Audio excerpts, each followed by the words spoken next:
शांतीची पै शांती अशी ज्ञानेश्वरीची कल्पना. म्हणजे शांतीची सुद्धा शांती.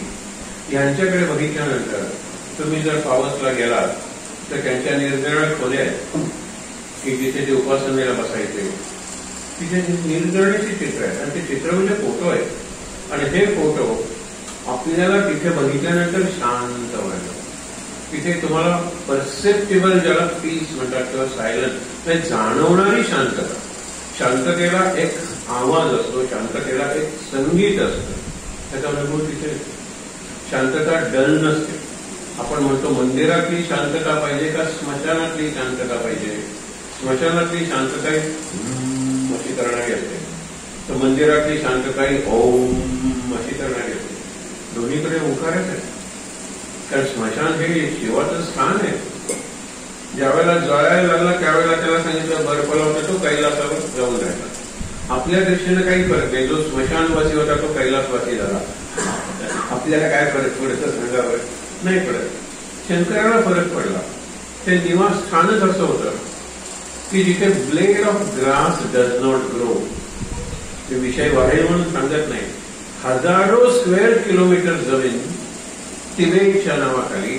आता तिबेट नावाचं नाही, आता सध्या आपण म्हणायला सुरुवात केलेली आहे की तुम्ही असं का म्हणतात की हे जे स्टेट आहे Meghalaya, China border, call it Tibet border. Tibet is occupied by China.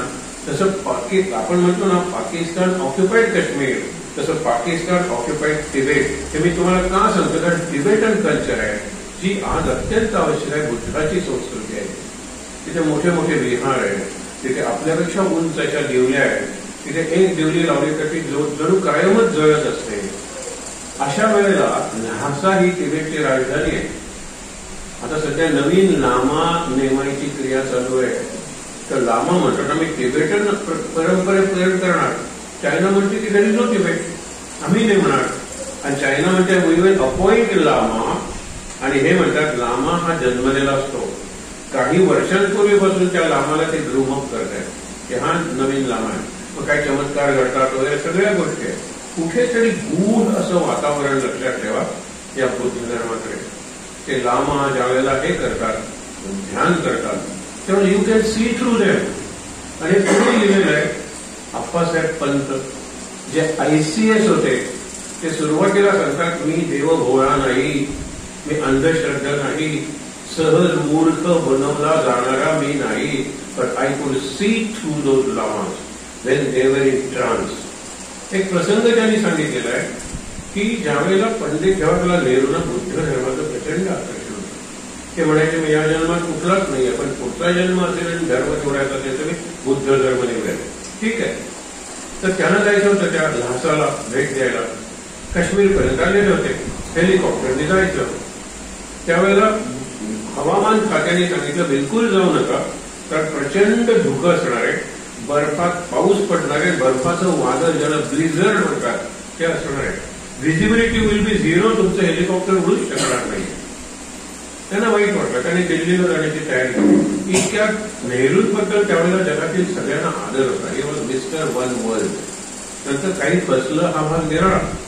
पण लामाला खूप उत्साह होता की नेहरू येणार आहेत म्हणून. सांगितलं की trip is cancel, is going back to Delhi. त्यावेळेला म्हणाले का? नाही म्हणाले वादळ एवढंच ना. म्हणाले I just sit in front of me. जसा एखादा पडदा सरकवावा ना तसं त्या लामानी आपल्या तपस सामर्थ्याने ते सगळं फॉग धुकं होतं, ते पडणारा पाऊस आणि बर्फाचं वादळ असं बाजूला काढलं. आकाश इतकं स्वच्छ झालं की व्हिजिबिलिटी इज क्लिअर. जर निघाले असतील दिल्लीला राहायला तर सेंड हिम टू ल्हासा. गेले ना जवाहरलाल नेहरू. छान ट्रिप झाली. अप्पासाहेब पंत म्हणाले मी भारताचा अँबॅसेडर होतो. तिबेट देश होता त्यावेळेला. आता त्याला त्रिविष्टप म्हणतात. आपल्या पुराणात त्रिविष्टप नावाचा देश आहे, त्याला जगाचं पठार मानलेलं आहे. रूफ ऑफ द वर्ल्ड ते तिबेट आहे. तिथे हिमालयाच्या पलीकडचं जे आहे, जे वर्णन रामचरित मानसात येतं की तिकडे नील असं सरोवर आहे. त्या सरोवराच्या काठी 4 मोठे वृक्ष आहेत. त्याच्या खाली सतत रामनाम, रामाची मानसपूजा किंवा प्रत्यक्ष पूजा, रामायणाची कथा आणि एकंदरच रामचरित्र त्याच्यावर चाललेलं त्या 4 झाडांखाली. आणि तिथे तुम्ही जर गेला तर ती जी स्पंदन आहे त्यामुळे तुमच्या मनातले सगळे खळ मळ पापाविषयीचे विचार सगळे निघून जातात. उदाहरण नारायणांचं झालेलं आहे, शंकराचं झालेलं आहे, ब्रह्मदेवाचं झालेलं आहे आणि मुख्य म्हणजे शेवटी गरुडाचं झालेलं आहे. तिथे आपलं रामचरित मानस संपतं. तो शेवटचा भाग काही आपण वाचलाच पाहिजे. पण गरुड विचारतो काकभृषूंना की मला इकडे आल्यानंतर मी परत जाणार होतो, कारण माझा सगळा मोह वगैरे सगळा गेलेला होता. पण मी पुढे आलो की ज्याच्या पाण्यात स्नान करण्यापूर्वी माझं प्रतिबिंब त्या पाण्यात इतकं स्वच्छ पाणी आहे त्या नील सरोवराचं आणि तिथे आल्यानंतर मला प्रतिबिंब बघितल्यानंतर काही मी हा असा एक आहे, माझा मोह वगैरे सगळा केला. पण इथे दूरवर इतका जर प्रभाव आहे आपण प्रत्यक्ष जाऊन बघूया तर ज्या झाडाखाली सतत रामकथा चालू होती तिथे काकभृषुंडे होते. काकभृषुंडे म्हणजे कावळा ऋषी होते, कारण शाप मिळाला होता की कथा नंतर बघूया. तर कावळ्याकडे मला तुम्ही पाठवताय, नारदांना सांगितलं, शंकराकडे शेवटी गेला. शंकर म्हणलं मलाही मोह झाला होता, पण माझा मोह तिकडे कथा ऐकण्यापूर्वीच झाला. पण मला रामकथा आवडते, मला राम नाम आवडतं, मी तिथे रमलो, तिकडे तुझा. तो म्हणाला मी पक्ष्यांचा राजा आहे, खग म्हणजे पक्षी, आणि तुम्ही त्या अधम अभद्र अत्यंत कुरूप अशा कावळ्याकडे मला पाठवता. तो म्हणाला हाच तुझा मोह आहे, हा तुझा मोह आहे, तो घट्ट करू नकोस, तू जा त्याच्याकडे. आणि मग गरुड येतो. मग गरुड म्हणतो मला काहीतरी प्रश्न विचारायचे. आता हे प्रश्न गरुड विचारेल का? मानस रोगावर उपचार काय? तिथे रामायण संपत नाही. रामायण संपतं ते राज्याभिषेकाच्या वेळेला संपतं. त्रिवार जय जयकार रामा, त्रिवार जय जयकार संपतं. ऋषींच्या मनात जे राज्य होतं ते आज साकार झालं. त्रिवार जय जयकार, तिथे रामायण संपलं.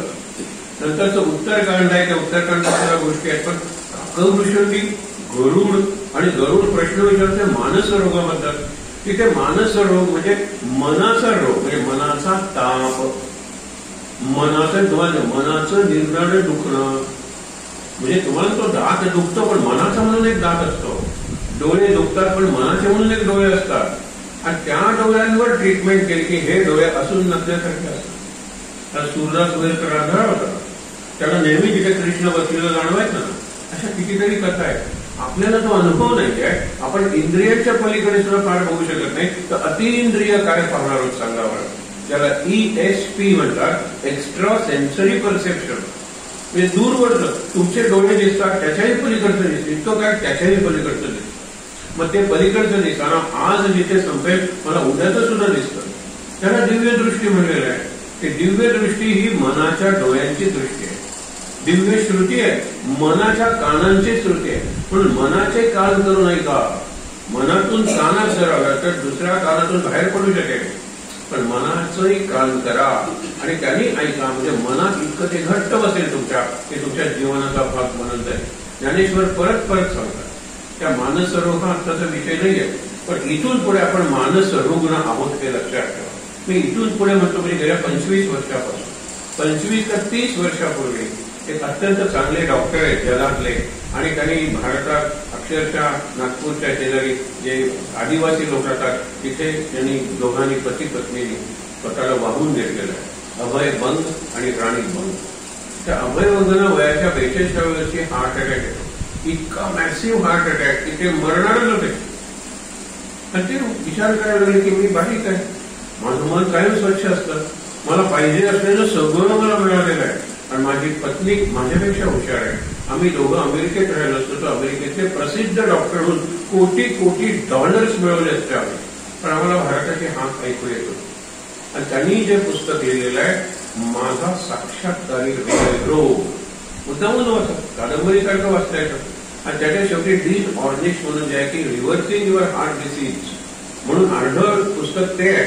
चालायचं कसं, पायाचा अँगल कसा, दृष्टी हॉरिझॉन्टल कशी ठेवायची, हे सगळं मार्गदर्शन त्याच्यात आहे. माझा साक्षात्कारी हृदयरोग, मला खरा साक्षात्कार झाला की हृदयरोग असा कशामुळे होऊ शकतो. आणि स्वतःच्या जीवनाचा अभ्यास केला 2 महिने.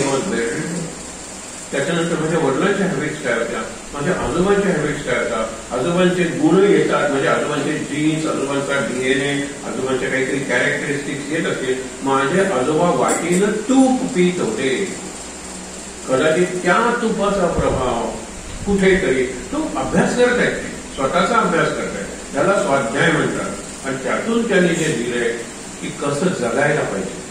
जगण्यासाठी जितक्या वस्तू जमवाल तितकं जगणं कृत्रिम होईल. आणि कृत्रिम जगणं म्हणजे स्ट्रेस आहे, लक्षात ठेवा. जितकं निसर्गाच्या सान्निध्यात नैसर्गिक जगाल तितके तुम्ही स्ट्रेस फ्री जगा. तुम्ही अनुभव घ्या ना. आता मी गेले 10 दिवस वांचलेला होतो. वांचलेला आमची पेस ऑफ लाईफ काय होतं त्यावेळेला सांगा बरं. गतीच नव्हती, जीवनाला गतीच नव्हती. आणि स्थिती म्हणजे गणपती आहे, गती म्हणजे सरस्वती आहे. सरस्वती होणारी आहे, गणपती स्थिर आहे. त्या दोघांचा मला अनुभव आला. आणि गरजा काही म्हणजे काही नाही. तो कशासाठी कपडे बदलायचे, कशासाठी हे करायचं, कशासाठी ते करायचं. आमच्याकडे उत्तर होतं की करायची गरजच नाहीये, गरजच नाहीये, गरजच नाहीये. ते 10-12 दिवस. म्हणून तुम्हाला मी परत सांगतो, 1-2 दिवसांसाठी वांचलेलं जाऊ नका तुम्ही. आणि ते उपासना असताना गेला नाही तरी चालेल, मधल्या दिवसात जा. आता तिथे ज्या निर्जळ्या आपण फॅसिलिटीज म्हणतो लोकांच्या दृष्टीने, but they are not facilities. त्या आपल्याला प्लॅसिड होण्यासाठी किंवा पॅसिफिक म्हणतात ना, म्हणजे प्रशांत होण्यासाठी, विशांत होण्यासाठी, सुशांत होण्यासाठी ही काही केवळ नावं नाही मुलांची, शांतीच्या या लेव्हल्स आहेत. म्हणून इकडे बघितल्यानंतर स्वरूपानंदाच्याकडे शांतीची पै शांती. शांती कशी दिसत असेल, शांती कशी असत असेल, त्यांच्याकडे बघा. आणि 36 दिवस जगतील म्हणणार, 40 दिवस जगतील, जास्तीत जास्त 40 वर्ष जगले. आणि त्याच्या ज्ञानेश्वरांचं सगळं साहित्य अलीकडच्या मराठीत आणलं. आपण आत्ता जे वाचणार आहोत ओव्या, त्या सगळ्यात महत्वाच्या ओव्या आहेत. आपल्या उपासना विषयक सर्व प्रश्नांची उत्तर इथे मिळणार आहेत. म्हणून आपण शांतपणे वाचणार आहोत. संस्कृतही सोपे आहे हे श्लोक, पण आपण संस्कृत जरी कळलं नाही त्याच्यावर आपण निवडलेल्या ज्या ओव्या आहेत तेवढ्याच फक्त बघणार आहोत. बघा, आपण जैसा हर्षला कासव, तिथून बघूया. पानं उलटा तुम्ही. जैसा हर्षला कासव सोडी मोकळे अवयव. आनंदात आपण बघितले कासव काय खेळत होते, त्याचे पाय वगैरे करून त्यातल्या काय आनंदात होते. हर्षला कासव, इच्छा वशे आवरण घेई आपुले. ते हत्ती येतात आणि हत्ती आल्यानंतर यांना व्हायब्रेशन्स वरून कळतं आणि ते सगळे आपले अवयव आत आणतात. आत आणायला शिकलं पाहिजे. That is called withdrawal. Withdrawal इंद्रियांची विड्रॉवल असते, पण मनाचं विड्रॉवल. आणि त्याच्यासाठी आपण शांत ठिकाणी जायचं असतं. वीकेंड म्हणजे शांत नाहीये, तिथे एवढं जास्त प्रक्षुब्ध, ऍजिटेट होऊन, इरिटेट होऊन आपण परत येतो. कदाचित इरिटेट होणार नाही, पण प्रक्षोभ मनाचा झालेलाच असतो. इतकी माणसं बघितलेली असतात, इतकी खरेदी केलेली असते, इतक्या रिॲक्शन आणि इंटरॅक्शन झालेली असते. कसं तुम्ही शांत परत येणार आहात. पण अशा एखाद्या ठिकाणी गेला की वांते म्हणजे जवळ आहे म्हणून तुम्हाला सांगतो, असे अनेक ठिकाण आहेत. तर तिथे गेल्यानंतर तुम्ही परत याल त्यावेळेला इरिटेशन गेलेलं असतं आणि मुख्य म्हणजे ऍजिटेशन मनाचं गेलेलं असतं, मनाचं खळबळ गेलेली असते. तुम्ही शांत बाय व्हर्च्यू और बाय डिफॉल्ट म्हणतात ना, तसे तिथे गेल्यानंतर तुम्ही शांतच होणार. इंटरफिअर करायचं नाही, चौकशा करायचं नाही, गप्पा मारायचं नाही. तिथे सुद्धा येणारे माणूस तुम्हाला विचारते तिथे किती दिवसात आलोच हा म्हणून निघून जाणार. कशाला त्यांच्या प्रश्नाला उत्तर देतात. प्रश्नाला उत्तर दिलं की तुम्ही अडकला. कारण आपल्याला प्रश्नाला उत्तर द्यायची का मगाशी सकाळी शब्द वापरला खाज असते. तर पुढचा प्रश्न मी विचारणार असतो, त्याच्या प्रश्नाला मी उत्तर देतो, पुढचा प्रश्न मी विचारणार असतो. आपण गेलो ना, we are away from the centre. सेंटरकडे निघालेलो म्हणजे जी सेंट्रिक ऍक्टिव्हिटी आहे ना ती बरोबर एक्सेंट्रिक बनते. एक्सेंट्रिकचा अर्थ एक्सेंट्रिक म्हणजे विक्षिप्त, विचित्र. पण सेंट्रिक ऍक्टिव्हिटी म्हणते. तुम्ही सेंटरकडे येत आहे, स्वतःकडे येत आहे. आता इथे काय चांगलं आहे ते बघा. हर्षला कासव सोडी मोकळे अवयव, इच्छा वशे आवरून घेई आपुले आपण. तैसी सर्व इंद्रिये ज्याच्या आज्ञेत वागती, ज्याची इंद्रिय स्वाधीन तोच स्थित प्रज्ञ झाला. इंद्रिय स्वाधीन आहे. नाही म्हणजे नाही खाणार, नाही म्हणजे नाही बघणार. सकाळी मी तुम्हाला त्या उदाहरण दिलं विद्यार्थ्याचं. माझ्या आवडती क्रिकेटची फायनल मॅच चालू आहे, भारत खेळतोय फायनलला. मी समोर बसून एसए लिहितोय, एकदाही बघत नाही. आणि तो साऊंड वगैरे ते परत काय नथिंग अफेक्ट्स मी. कारण माझ्या बुद्धीने मनाला सांगितलेलं आहे की बुद्धी म्हणजे मी आता निबंध लिहिते, मला तुझी इंटरफिअरन्स नकोय, लुडबुड नकोय, हे लक्षात ठेवा. बुद्धी सुप्रीम आहे, बुद्धी सुप्रीम आहे. त्याच्यानंतर पुढे काय सांगितलं, विषया निवर्तन्ते निराहारस्य देहिना रसवर्जम रसोक्तस्य परम दृष्ट्वा निवर्तते. हे रस मगाशी सांगितलं ते की मनात आपला रस असतो त्या पदार्थांबद्दल. पदार्थांच्या कल्पनेने आपल्या जिभेला पाणी सुद्धा सुटतं, पण मी खाणार नाही म्हणजे नाही. हे खाणार नाही बरोबर आहे, आत रस कशाला पाहिजे. बऱ्याच वेळेला बघा ना, बऱ्याच गोष्टी आपण बघतो नाही या महिनाभर मी खाणार नाहीये, पण मग आपण त्याची वर्णनं वाचतो, त्या भागातून येतो, आपण इमॅजिनरी ते सगळं करतो. ते कशात करायचं, टाळण. हे टाळणं आहे ना, ते कवटाळण्यापेक्षा सोपं आहे. कवटाळणं म्हणजे एम्ब्रेस करणं आणि टाळणं म्हणजे अवॉइड. सोपं आहे. आता बघा, भोग त्याच्यावया पाहे सज्ज झाले जे निग्रहे. कोण सज्ज झालेलं, आपण साधं निग्रहाने भोग त्यागावया, भोगांचा त्याग करायचा. इंद्रियाचे आवर की बरी गोडी न सांडिते. इंद्रियांना आवडलं, पण आज जी गोडी आहे त्या भोगांची ती न सांडिते. एक अप्रतिम गोष्ट मागे पाहिली होती, आता पुन्हा ऐका. अप्रतिम आहे ती गोष्ट. दोन मित्र आहेत, मित्रांचं एकमेकावर खूप प्रेम आहे, सगळ्या बाबतीत एकमत आहे, सोडून एका बाबतीत. वर्षात जत्रा आहे, त्यांचं दैवत एकच आहे. जत्रेला जातात, देवाचं दर्शन घेतल्यानंतर एक जण म्हणतो मी काही कीर्तनाला येणार नाही, मी जाणार आहे तमाशाला. दुसरा म्हणतो मी काही तमाशाला येत नाही, मी जाणार आहे कीर्तनाला. आयुष्य संपतं त्यांचं. आणि नंतर भांडतात, काय ती तमाशातली गाणी वगैरे त्यापेक्षा बघ इकडे आमच्या पांडुरंगाचं लावण्य असतं, इकडे कसली लावणी आणि त्या स्त्रीच्या लावण्यावर करायचं. तो म्हणतो की तो पांडुरंग वगैरे तुला काय देतोय, हा हे म्हणतोय. विचार करा. शेवटी एक दिवस त्यांचे मित्र म्हणतात की आता किती जत्रा तुमच्या आयुष्यात ओढली आहे माहित नाहीये, यावेळेला तुम्ही जत्रेला जा. आणि जो तमाशाला जातो त्याने कुठे जायचं, कीर्तनाला जायचं. आणि कीर्तनाला ते तमाशाला जायचं. जातात दोघ जण आणि त्यावेळेला तमाशा सुरू होतो. त्यावेळेला तो म्हणतो की काय हे ना ते बाई इकडे काय झालेलं असेल, सुरुवातीचा पूर्वरंग, मूळ पद्य, तिथे सगळा तो तिथे. आणि हा म्हणतो काय ते घातलंय, हा बघायला तरी चांगलं आहे का, काय ते पगडी घातलीये, त्याविषयी बाई फुगडी किती म्हणजे तो देहानं तमाशात आहे पण मनानं कीर्तनात आहे. हा देहानं कीर्तनात आहे पण मनानं तमाशात आहे. दोघांनी हार्ट अटॅक येतो, दोघंही मरतात. देवदूत येतात आणि यमदूत येतात. कल्पना करा, ज्या माणसाचा बसलाय देह तमाशात पण मन त्याचं कीर्तनात आहे, त्याला वैकुंठाला घेऊन जातात. अरे तमाशातून डायरेक्टली वैकुंठात आणि मंदिरात जाऊन डायरेक्टली नरकात. बरोबर आहे ना. त्याच्या मनात काय होतं. म्हणून देह कुठे आहे याला महत्वाचं नाही, मन कुठे आहे. आणि मनावर अंकुश कोणाचा असतो, बुद्धीचा असतो. अंकुश म्हणजे माहित असेल तुम्हाला, हत्ती इकडे तिकडे जाऊ नये म्हणून असं अंकुशदार असतं. पाशांकुश गणपतीच्या ह्याच्यात एक अंकुश दाखवतात. म्हणजे असं एक टोक असतं आणि ते हत्तीचं जे गंडस्थळ आहे तिथे अत्यंत सॉफ्ट भाग असतो. मानवाने शोधून काढून किती क्रूरपणे मानव वागतो लक्षात ठेवा. तिथे ते टोचलं ना, नुसतं टोक ठेवलं ते हत्ती सरळ येतो. इकडे तिकडे धावत असेल तर तो सरळ रस्त्याने जातो. पण पुढे तिथे मारून मारून त्याला जखम होते. त्या जखमेवर कोण औषध करत नाही, मग इन्फेक्शन वगैरे सगळं होतं. हत्तीला त्रास होतो लक्षात ठेवा. पण मला काही परवाच नाही. हा कुठला धर्म आहे आपला सांगा बरं. आपल्या अहिंसा परमो धर्म, आचार प्रभव धर्म, ही आपली सूत्र आहेत. अहिंसा हा परमधर्म आहे आणि आचार ज्या अहिंसेचा हा परमधर्म आहे. अहिंसेवर नुसती प्रवचन किंवा स्लोगन किंवा पोस्टर लावून अहिंसा येत नाही. आचार पाहिजे त्याचा, पण नाही करत आपण. तर तो अंकुश आहे. पाशांकुश हा शब्द गणपतीच्या आरतीत वगैरे सुद्धा येतो. पाश आणि अंकुश. पाश म्हणजे त्याच्या हातात फास असतो, अशी दोरी असते बघा, फास म्हणतात. पाश वरूनच मराठीत फास शब्द आलेला आहे. तर जे भक्त आहेत ना ते दूर गेलेले आहेत, त्यांना तो फास टाकून गणपती मार्गावर आणतो. आता मार्गावर आल्यानंतर पुन्हा ते कुमार्गी किंवा उन्मार्गी म्हणजे दुसरीकडे जाऊ नये म्हणून त्याच्यावर अंकुश ठेवतो. पाश लावून आणायचे आणि अंकुश लावून मार्गावर ठेवायचे. पाश अंकुश, पाशांकुश धारिणी, हे देवीची सुद्धा वर्णन आहे.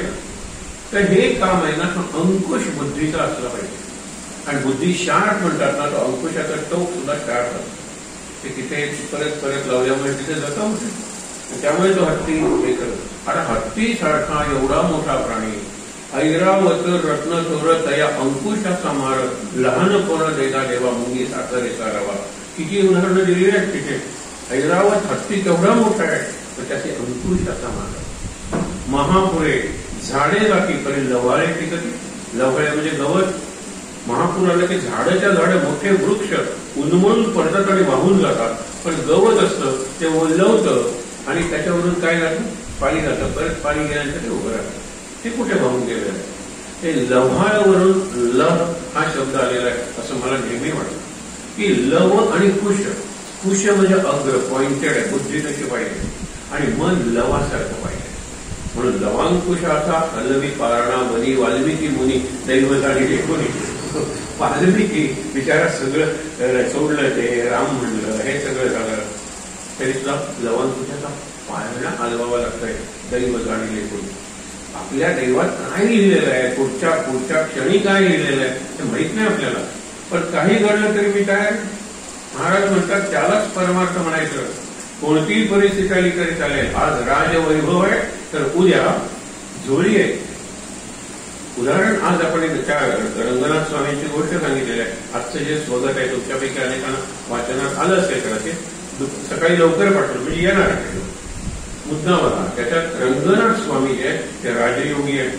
10 बोटा धामच्या रेशमी वस्त्र वरती तो पेटा. एक म्हणाला की तुम्ही सतत साधेपणा सांगता, संन्यासाच्या गोष्टी बोलतात, हे काय होते राजवैभव. ते म्हणाले ठीक आहे, आज रात्री सगळे झोपल्यानंतर आपण हे सगळं काढून ठेवूया. ते काढतात पेटा, रेशमी वस्त्र काढतात, फक्त लंगोटी घालतात, हातातल्या 10 अंगठ्या काढून ठेवतात. म्हणाले चल आपण जाऊया, रानात जाऊया कुणाच्या नकळत. ते जातात राहणार, रात्रभर चालतात. पहाटेच्या वेळेला ते झोपतात. एक गुहासारखी असते तिथे झोपतात. एक राजा असतो, तो वाट चुकलेला असतो आणि तो काय करतो, सुटतो शेवटी त्याला ती 2 माणसं दिसतात. तो म्हणतो मी कोणी झोपू का? ते म्हणाले झोपा नाही, गुहा आमची कुठे आहे, आम्ही गवतावर झोपले, तुला गवत पसरून देतो. म्हणतो मला काहीतरी खायला द्या. ते म्हणाले मी कंदमूळ आणलेले, ते कंदमूळ तुम्हाला देतो. पाणी आम्ही मडक्याच्या खापरातून पाणी पितोय, दड मडकही नाही पूर्ण, त्यातून तुम्ही पाणी प्या. राजाला शांत झोप लागते. बरेच दिवसात भूक लागलेली असते, अशी भूकच राजा झोपतो, छानपैकी जेवतो, प्रसन्न होतो, तृप्त होतो आणि म्हणतो मला तुम्हाला बघितल्यानंतर तुम्हाला शरण जावंसं वाटतंय, तुम्हाला मी माझे गुरु केलेलं आहे. ते म्हणे तू आहेस कोण? इतक्यात पालखी येते. राजेसाहेब इथे आहेत. राजेसाहेबांचा जय जयकार. राजा म्हणतो मी घोड्यावरून येणार आहे, हे पालखीतून येणार आहे, ते माझे गुरु आहेत. आता त्यांचा जो शिष्य आहे त्या शिष्याकडे फक्त ते बघतात, बसून आहे पालखी, बसता ना. आता काय करायचं? आल्यानंतर राजा त्यानं स्वतः गरम पाणी करून आंघोळ घालतो, करून घेऊन रे. राजा मला तेल लावते, मालिश करून घेऊन रे. प्रत्येक वेळेला तो म्हणतो करा, मी काय करणार.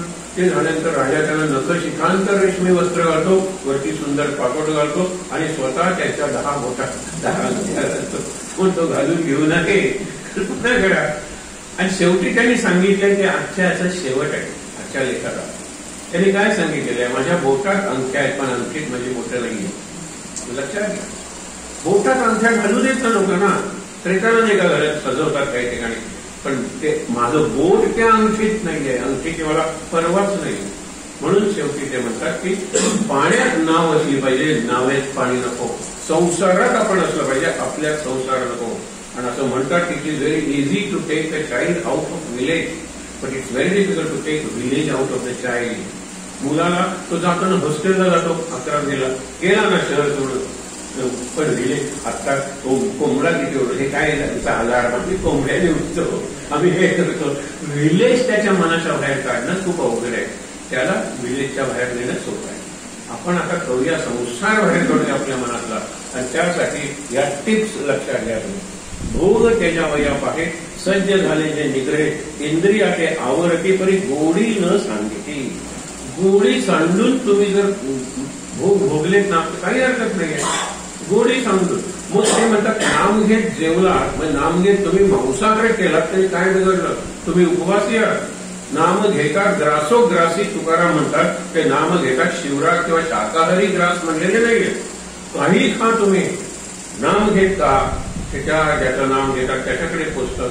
तुम्हाला त्याचा कुठलाही वाईट संस्कार तुमच्या स्वभावावर किंवा मनावर होत नाही.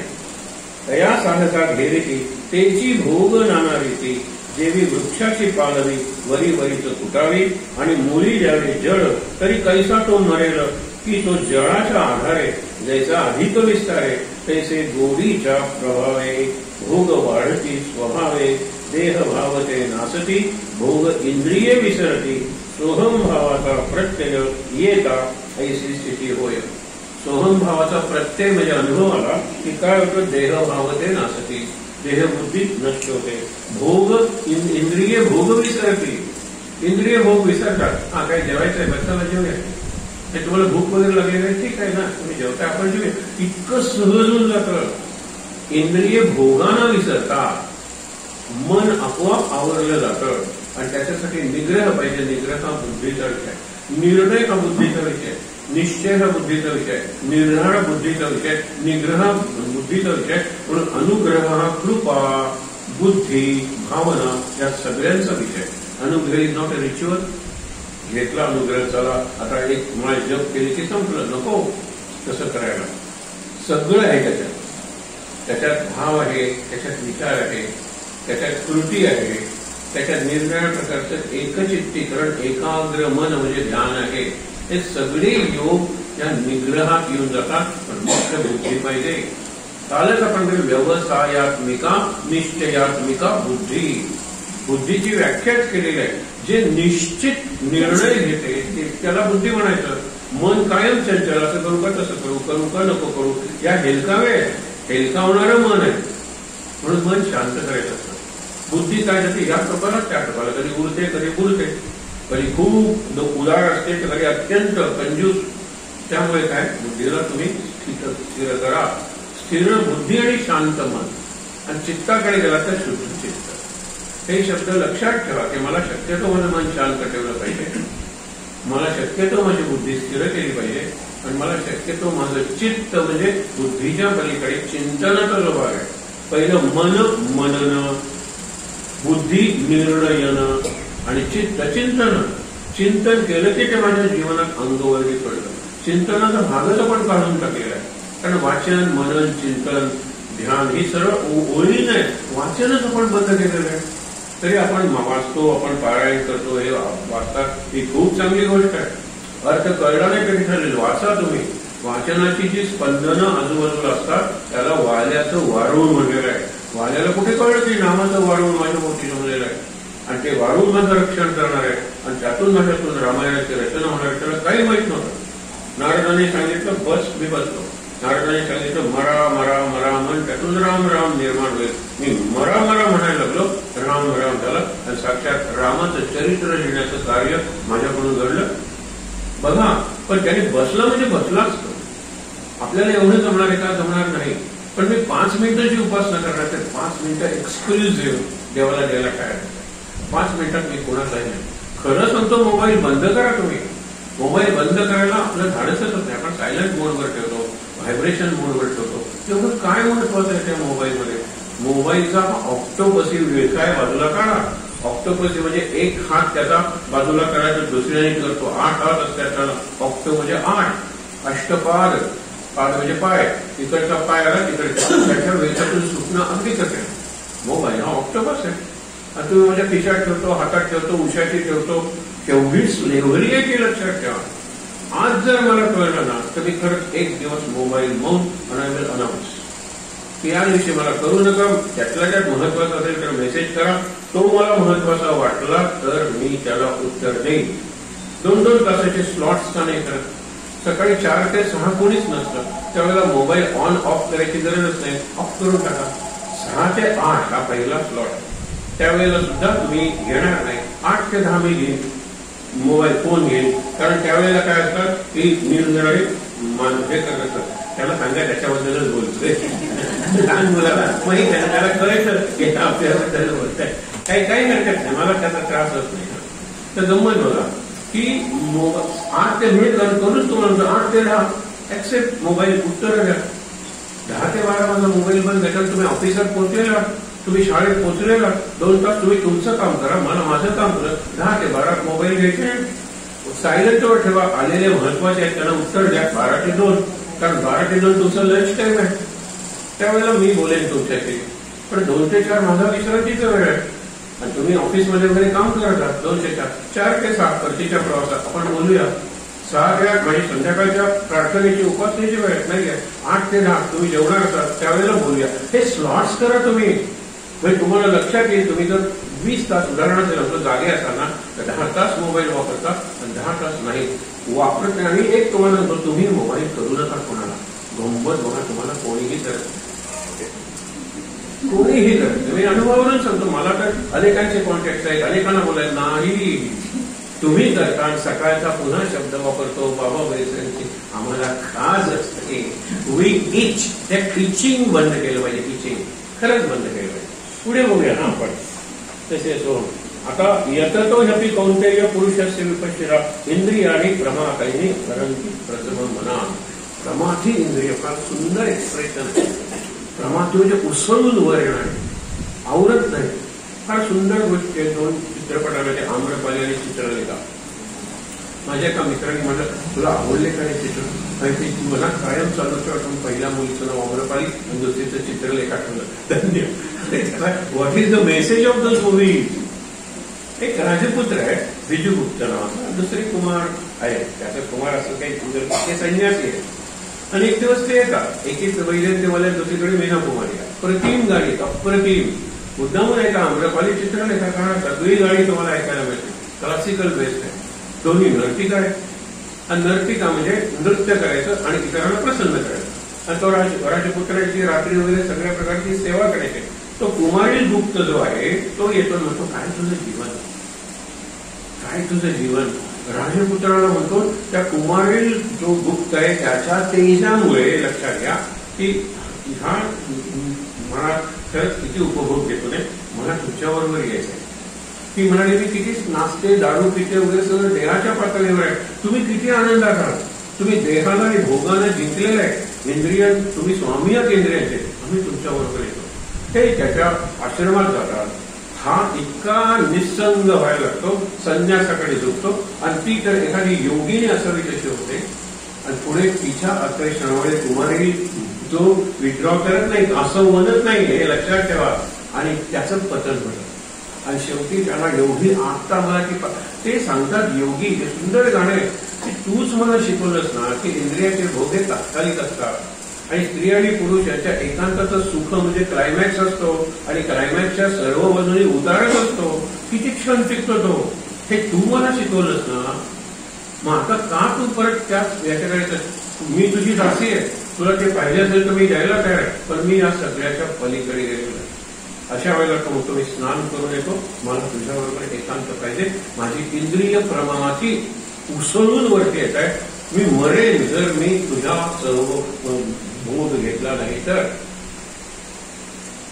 आता ती प्रार्थना करते की हे परमेश्वरा, इतका चांगला माणूस या बाहेरच्या कातडीवर आपल्याला एतन मांस वसादी विकारम, हे फक्त देहावर आलेले उंचवटे आहेत, फ्लेशी बोनी, ह्याच्या प्रेमात हा पर्याय आहे. काहीही कर, मी पूर्णपणे समर्पण व्हायला तयार आहे. पण यांनी जे जिंकलेलं आहे स्वतःला त्याचे विजय तसाच कायम ठेव. अनुभव करून देत असताना माझे तेवढा नाग येतो, सर्पदंशाने कमरतो.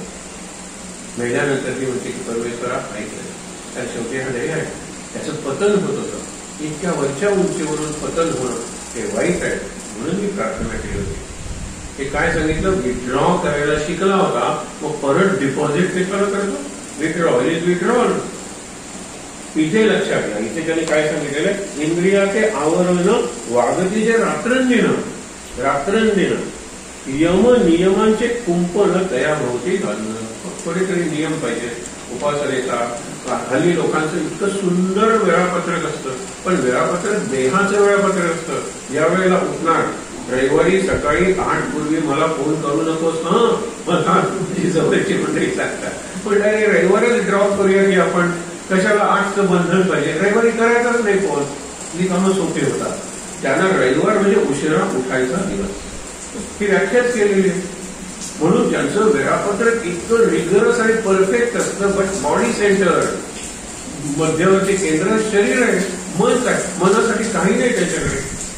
आणि मग 8:30 त्यांचा फोन होतो, आता काय असणार आहे सांगा. म्हणलं काही नाही, हिंदुस्थान बेकरीचे पॅकेज कसं ओळखलं? तुला दिसायला लागलं की काय? खूप म्हटलं गेली 17 वर्ष हिंदुस्थान रविवारचा नाश्ता काय आणि कशाला दुसरीकडे जायला पाहिजे? तेवढं बंधन आहे सांगा बरं. ती केवढी गुलामी आहे, आणि मागणी माझ्यावर लागलेली आहे. मुक्त होण्यासाठी जो दिवस दिलेला आहे रविवार, तिथे मी जास्त बदलतो. रविवारचं टाइम टेबल बनवू नका, आणि बनलं असं तरी ते मोडा. रविवारी सकाळी 8च्या आंघोळ कशाला पाहिजे? लवकर 4ला उठानंतर दुपारी झोपा ना, रविवार आहे तो. पण नाही करत आपण, आपल्याला तेच होतं. मग ते तुम्ही इंद्रियाच्या निग्रहाच्या बाबतीत का नाही वापरत? इंद्रियाच्या भोगांच्या बाबतीत तुमचं टाइम टेबल आहे, इंद्रियाच्या निग्रहाच्या बाबतीत टाइम टेबल नाहीये. बाबांचं जे आत्मचरित्र आहे त्याच्यावर आपण एकदा वर्ग घेऊया. मला वाटतं की 3 दिवस जर आपल्याला मिळाले तर बाबांचं जे आत्मचरित्र आहे आनंद साधना, त्याच्यात मी माझ्या निरनिराळ्या विकारांवर विजय कसा मिळवला, त्याच्या कामवासनेवर विजय कसा मिळवला, हा एक पॅरेग्राफ आहे. ते म्हणाले, if I deny that pleasure to myself I will be out of it someday. मी जर तो भोग स्वतःला नाकारत राहिलो तर मी त्यातून म्हणाले तीच क्रीडा आणि तोच अनुभव. बाबांच्या शब्दाचे आणि तोच आनंद. कसला आनंद? तो सुख आहे, हे तात्कालिक सुख आहे, हे खाली ओढणारं सुख आहे, हे देहाच्या पातळीवरचं सुख आहे. हा ज्या वेळेला मी विचार करायला लागलो त्यावेळेला मी ठरवलं. त्याचं उदाहरण म्हणून मी तुम्हाला सांगतोय. आपल्याला हेच जमलं पाहिजे असं नाही. इतर अनेक बाबतीत त्यांनी सांगितलेलं आहे की गुरुवारी नाही, एकादशीला नाही, पौर्णिमेला नाही, असं करत करत करत असे दिवस आहेत. त्यावेळेला मी माझ्या बायकोवर खरं प्रेम करायला लागलो. जोपर्यंत देहाचं अंग होतं तोपर्यंत ती मला देहासाठी आवडत होती, मला ती तिच्या मनासाठी आवडत होती, मला ती तिच्या गुणांसाठी आवडत होती, ती माझी जी सेवा करायची त्याच्यासाठी ती मला आवडत होती. पण देहाचं अंग गेल्यानंतर दिव्य प्रेम सुरू झालं. हे त्यांचं वाक्य. देहाच्या अंगाने किती जगणार आहोत आपण, देहाचे गुलाम किती दिवस होणार आहोत. म्हणून इथे काय सांगतात तेव्हा, इंद्रियाचे आवडणं, वागतीचे रात्रंदिनं, यम नियमांचे, यम म्हणजे डूज आणि नियम म्हणजे डोज. यम नियमांचे हे एक घेत होतं. यम नियमांचे घालून कंपाऊंड घातलं पाहिजे, एक बंधन पिंजरा तयार केला पाहिजे. आणि त्या कंपाऊंडवर एक अप्रतिम उदाहरण आहे रामकृष्णांचं. तुम्ही छोटं रोप लावता आणि रोप ते बकरीनं खाऊ नये म्हणून त्याच्यावरती कुंपण, आणि पुढे ते झाड झाल्यानंतर बकरी त्याला बांधतात. बरोबर आहे, कल्पना सुंदर आहे. लहान रोप बकरीपासून वाचवण्यासाठी त्याला कुंपण घालतात, पुढे त्या रोपाचं झाड झाल्यानंतर त्या झाडाला बकरीला बांधून घालतात. आता काही परिणाम होणार नाही. पण तोपर्यंत तरी मी जरा निग्रह केला पाहिजे ना, कंट्रोल केला पाहिजे ना स्वतः. अभ्यासाची जे करायचं, अभ्यास म्हणजे पुन्हा पुन्हा केलेलं. आणि अभ्यास म्हणजे 2 शब्द आहेत, अभि आणि आस. आस म्हणजे आसक्ती, आस म्हणजे तळमळ, आणि अभि म्हणजे चांगली. अभिनंदन, अभिवंदन, अभिष्ट चिंतन. अभि म्हणजे चांगलं. आणि ते सांगितलेलं आहे की अभि आस, त्याची देखरेख नित्य ठेवती ते जग, राहती ते धनच्या मन मुठी धरून या. मन मुठीत ठेवलेलं आहे. आणि मुठीत आहे म्हणजे काय? याच्यात आहे, कोण नवरा इथे असलेला बायकोच्या मुठीत नाहीये असा प्रश्न विचारतात. फक्त नवऱ्यांचंच ते संमेलन असतं. एक उभारा तो म्हणतो ह्याच पाहतो की विरोध झाला, त्याचा सत्कार करूया. नाही, तेवढ्याच पुरते मी उघडणार आहे, परत माझ्या मुठीत यायचं असं बायकोनी सांगितलंय. की ज्या वेळेला हा प्रश्न येईल, असा प्रश्न विचारलाय, तेव्हा मी मूठ उघडे, तेवढ्यापर्यंत उभं राहायचं, परत माझ्या मुठीत यायचं. आता मी येऊ शकत नाही कारण मी परत मुठीत. मन मुठीत म्हणजे मन नियंत्रणात पाहिजे ना, म्हणून सांगितलं हाती दे नंद्या मन मुठी धरून या. हे लक्षात. मग पाठा काय सांगू, अभ्यास इथे होय पंगू. किती चंचल आहे मन. मनाला पांगळं करा. मनाला पांगळं करायला बाहेर निराळी उदाहरणं द्यावी लागतात, त्यांची लोकांना कळत नाही. इथलं उत्कृष्ट उदाहरण आहे. तुम्ही कुर्या पकडता, त्याचे डेके काही मोठ्या जातोय आणि ते जिवंत असतात. काही दिवस जिवंत राहतात. पांगळं केलेलं आहे, ज्यातली जास्त एरवी पकडणं शक्य आहे, इतक्या वेगात तो जातो. पण पांगळे केले त्याचे पाय, की जरा पुढे गेला की त्याला पकडून परत तुम्ही टोपलीत टाकतात, पकडून परत टोपलीत टाकतात. तसं पांगळं करणं. मन आहे ना, हे कल्पनाची अवयव, मनाचे जे अवयव आहेत ते पांगळे करून टाका. मनाचे अवयव म्हणजे काय? दृष्टीचं रूप, कानाचा शब्द, जिभेचा रस, नाकाचा गंध आणि त्वचेचा स्पर्श. शब्द, स्पर्श, रूप, रस, गंध डोळे, कान, नाक, जीभ, त्वचा आपण म्हणतो ना, बस तिथे तुम्ही त्यांना पांगुळं करा. मला आत्ता पाहिजे ना, तुम्ही आत्ता घेणार नाही. अजून मला एक लाडू पाहिजे, घेणार नाही, आधीच ब्रेक लावेल. हे लक्षात ठेवा. असे अभ्यास केला पाहिजे. नाही बोलणार, नाही घेणार, नाही पाहणार. पूर्वी पत्र यायचे आणि हे प्रयोग आम्ही केलेले आहेत, बाबांच्या याच्यात सुचवलेले आहे की पत्र आल्यानंतर 4 जण धावत जातात पोस्टमनकडे. माहिती आहे ना काय पोस्टमनचं भाग्य. तर आम्ही नेहमीच म्हणायचो की 3 पो जीवनात येतात. एक पहिला पोले जातात लोक, दुसरा पोस्टमन आणि तिसरा पोलीस नको रे बाप्पा. हे 3 पो जीवनात येतात. त्या तिघांची आता सगळी गंमत झालेली आहे. तर पोस्टमनला धावत जायचे, बाबा म्हणायचे पत्र घ्या आणि देवाच्या पायाशी ठेवा. वाचू नका 2 दिवस, वाचू नका 2 दिवस. अरे त्याच्यात काही महत्वाचं असलं ना, एवढे कोण तुम्ही राबून गेले जगाचे मुख्य आहात का. आणि मी अनुभवाने सांगतो, जर त्याच्यात काहीतरी महत्वाचं असेल, दुसरीकडून तुमच्या कानावर बातमी किंवा पंखा लावल्यानंतर ते पत्र महाराजांच्या पायाकडून उडून तुमच्या पायाशी पडतं. आता उघडून वाचा. तुम्हाला मागे उदाहरण सांगितलं होतं की एकाने मला मुलीचा फोटो दिला होता आणि म्हणाले याला योग याचा वर बघा. म्हटलं अजून इतकी वेळ आलेली नाहीये, वर वधू संसूचक म्हणतात काढायची, पण तुम्ही आता देत असाल तर द्या. मी ऑनलाईन ठेवला की ते मी विसरलो, कोणाच्या लक्षात राहायचे. एकदा एक जण आला, पंखा लावला. तो म्हणाला सर पंखा मोठा करा, उन्हातून आलेला, आणि तो फोटो उडला आमच्या मध्ये येऊन पडला. आणि म्हणजे हे काय पत्र आहे, बघितलं तर मुलगी आहे, त्याला बघितलं का, तुम्हाला मान्य आहे. लग्न लागलं, सावरण्याला वेगळा आनंदात आहे. 20-30 वर्षापूर्वीची गोष्ट. काय अशक्य आहे याला. मला मीच मध्ये येतो, माझा अहंकारच मध्ये येतो. प्रार्थना करायला माझा अहंकार मध्ये येत होता. मी कितीतरी अहंकाराची उदाहरण पुढे सांगेन तुम्हाला, पण यांना काही अशक्य नाही. यांना पूर्ण शरण जाऊया. मी नाहीच महाराज, तुम्हीच. मला नाहीच, तुम्हाला. आता इथे महाराज आहेत म्हणून मी तुम्ही शब्द वापरला. गुरु सद्गुरू असेल तर तूच. मी नाही सद्गुरू तूच. मला नाही तुलाच. माझं नाही तुझं. माझ्यात नाही तुझ्यात. माझ्यापासून नाही तुझ्यापासून. माझ्याकडून नाही, माझ्यामुळे नाही, माझं नाही, मीच नाही रे. बस सुरेख. अभ्यास करूया की महाराजांचं म्हणायला काय, दुसऱ्याचं म्हणायला आपल्याला काहीतरी वाटेल. महाराजांचं महाराज जिवंत नाही आहेत की जे माझ्या घरावर कब्जा सांगतील. महाराज इतके अमूर्त आहेत की ते माझ्या आतच आहेत आणि ते मला बरोबर घराचे निर्णय देते. काय निर्णय ते देतात खरंच तुम्हाला सांगतो. 5 वर्ष आमचं घर तिथेच गेल्यानंतर त्यांनी तसंच ठेवलं आणि नंतर काय योग येतो माझ्या जीवनातला, तो भाग्ययोग असतो. आणि म्हणलं अरे तुझ्या घरी यायचं आहे मला, ते काहीतरी डाळ भात सुंदर. तर आम्ही आता तिथे नसतो, आमचं ते घर आम्हाला खाली करायला सांगितलं. मग कुठे, एक भाऊ तिकडे, एक भाऊ तिकडे, एक भाऊ तिकडे. अरे बापरे, परवडीच्या घरात राहा ना, भाड्याचा शब्द काढायचा नाही. डन. 5 वर्ष घर सरळ घराचं प्रारंभ असतं. एक केंद्र काय कवाडखाना होता ना, आज काय. मी म्हणतो बाकीच्या ठिकाणी तुम्हाला भव्यता दिसेल, पण इथे जी दिव्यता त्या दारातून आल्यानंतर तुम्ही अनुभवता, ते अनुभवावरून सांगतो खरंच आहे. आणि कॉम्पॅक्ट असल्यामुळे जास्त दिसतं. माणसाच्या मंडपात एवढी सुंदर विखरून राहतात आणि मंडप उघडा येतो. हे कॉम्पॅक्ट असणं, हे स्पंदनांची सॉलिडिफिकेशन किंवा क्रिस्टलायझेशन त्याच्या दृष्टीने महत्वाचं असतं. म्हणून साधू गुहेत राहायचे. गुहेत केलेली उपासना सर्व बाजूनी माझ्याकडे येते, मला मिळते. हा या चैतन्यानंतर फायदा आहे. म्हणून विचार करूया आपण. इतकं सगळं आवर्स फॉर द आस्किंग.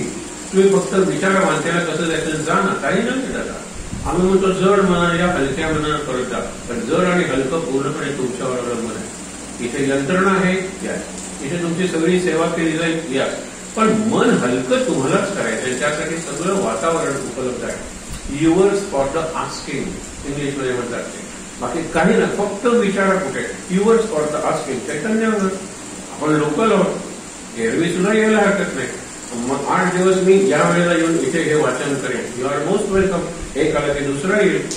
तिथे किती अशा निरनिराळ्या गोष्टी सुरू झालेल्या आहेत, महाराजांनी सुरू केलेल्या आहेत.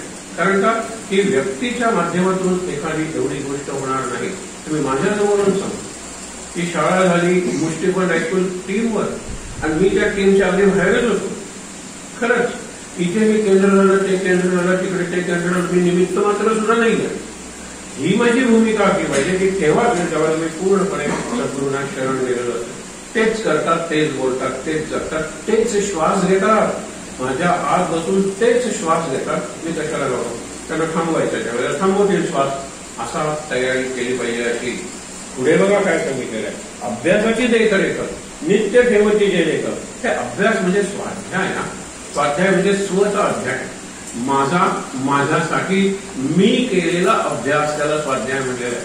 माझा अभ्यास करतोय, कोण करतोय? मी करतोय. कुणासाठी? माझ्यासाठी, माझ्या कल्याणासाठी, माझ्या स्वार्थासाठी नाही. स्वाध्यायान मा प्रमद. आता इथून तुझाशी 15-20 वर्षे गुरुकुलात होता, तुझं शिक्षण पूर्ण झालं, आता मी तुला निरोप देतोय. मग तिथे पहिल्यांदा सांगितलं सत्यम वद धर्मचरण स्वाध्यायान मा प्रमद. त्यातलं पहिलं आहे मातृदेवो भव, पितृदेवो भव, आचार्य देवो भव, अतिथी देवो भव, श्रद्धया देयम अश्रद्धया न देयम. किती सोपं आहे हे. आणि मग म्हणतात की काही करता तू संसार कर, लग्न कर, चांगलं कुटुंब तयार कर, पण स्वाध्यायान्मा प्रमदा. प्रमदा म्हणजे प्रमाद, चूक. एकही दिवस स्वाध्याय करायला चुकू नको. आणि स्वाध्याय मी आंघोळ करता करता करू शकतो. फोकस माझ्यावर ठेवतो. म्हणजे सकाळपासून आता मी 3 तास झाले उठलो, काय चुकलं माझं? बऱ्याच गोष्टी चुकलेल्या असतात त्या 3 तासात. मग आता 1 तास मी असणार आहे, नंतर मी ऑफिसला राहणार आहे. 1 तास मी 3 तासाच्या चुका झाल्या त्या सुधारण्यासाठी वापरेल. हा स्वाध्याय. At the end of the day remind the day and replay and slow motion म्हणतात ना, मनाच्या पडद्यावर पाच झोपेला दुसरा दिवस आजच्यापेक्षा जास्त चांगला असेलच. वी इम्प्रूव्ह शनैही शनैः उपरमे. ते तत्वगीतेत सांगितलं. शनैही शनैः म्हणजे अत्यंत सावकाश, कळणारही नाही अशा पद्धतीने. पण उपर रमेश म्हणजे जिथे रमताय सध्या तिथून पाहिजे विड्रॉ करा. जिथे रमता टीव्हीत रमता जरा मागे या, पण शनैही शनैही. मी टीव्हीत पूर्ण पौर्णिमा आहे आणि एकदम अमावस्येला येऊ नका. पौर्णिमेनंतर वद्य प्रतिपदा, वद्य द्वितीया असं करत करत अमावस्येला या.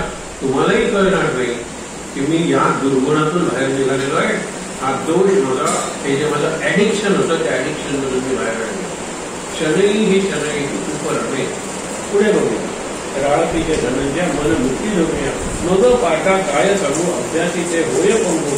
ऐसे इंद्रियांचे बळ करी चित्ताचे चेष्टा. इंद्रियांचं जे बळ आहे ते जर तुमच्या कमी झालं तुमच्यावर तर ते चित्त टेन्शन म्हणून. पण एरवी बुद्धी जर असेल ना, एका बाजूने चित्त आहे बुद्धीच्या, दुसऱ्या बाजूने मन आहे. आणि अंतःकरण चतुर्चर्य मन, बुद्धी, चित्त आणि आत्मा. आत्मा तुम्ही विसरा सध्या, पण मन, बुद्धी, चित्त म्हणजे बुद्धीची मनाकडची बाजू आहे ती तुम्हाला कमकुवत कर. हे पाहूया, ते पाहूया, या सुट्टीत तिकडे जाऊया, या विकेंडला इकडे जाऊया. ही बुद्धीची मनाकडची बाजू आहे. मन इंद्रियांकडे, इंद्रिय परपटकले आहे, बुद्धी परपटक निघाली आहे. आणि इकडे बुद्धी चित्ताकडे वळली. चित्त शांत आहे, बुद्धी शांत होईल. बुद्धी सांगितली नको. किती विकेंड आहे, 4 विकेंड असतात, एकदा गेलो ना, आता दुसऱ्या दिवशी घरी बसूया, घरी आपण खेळ खेळूया.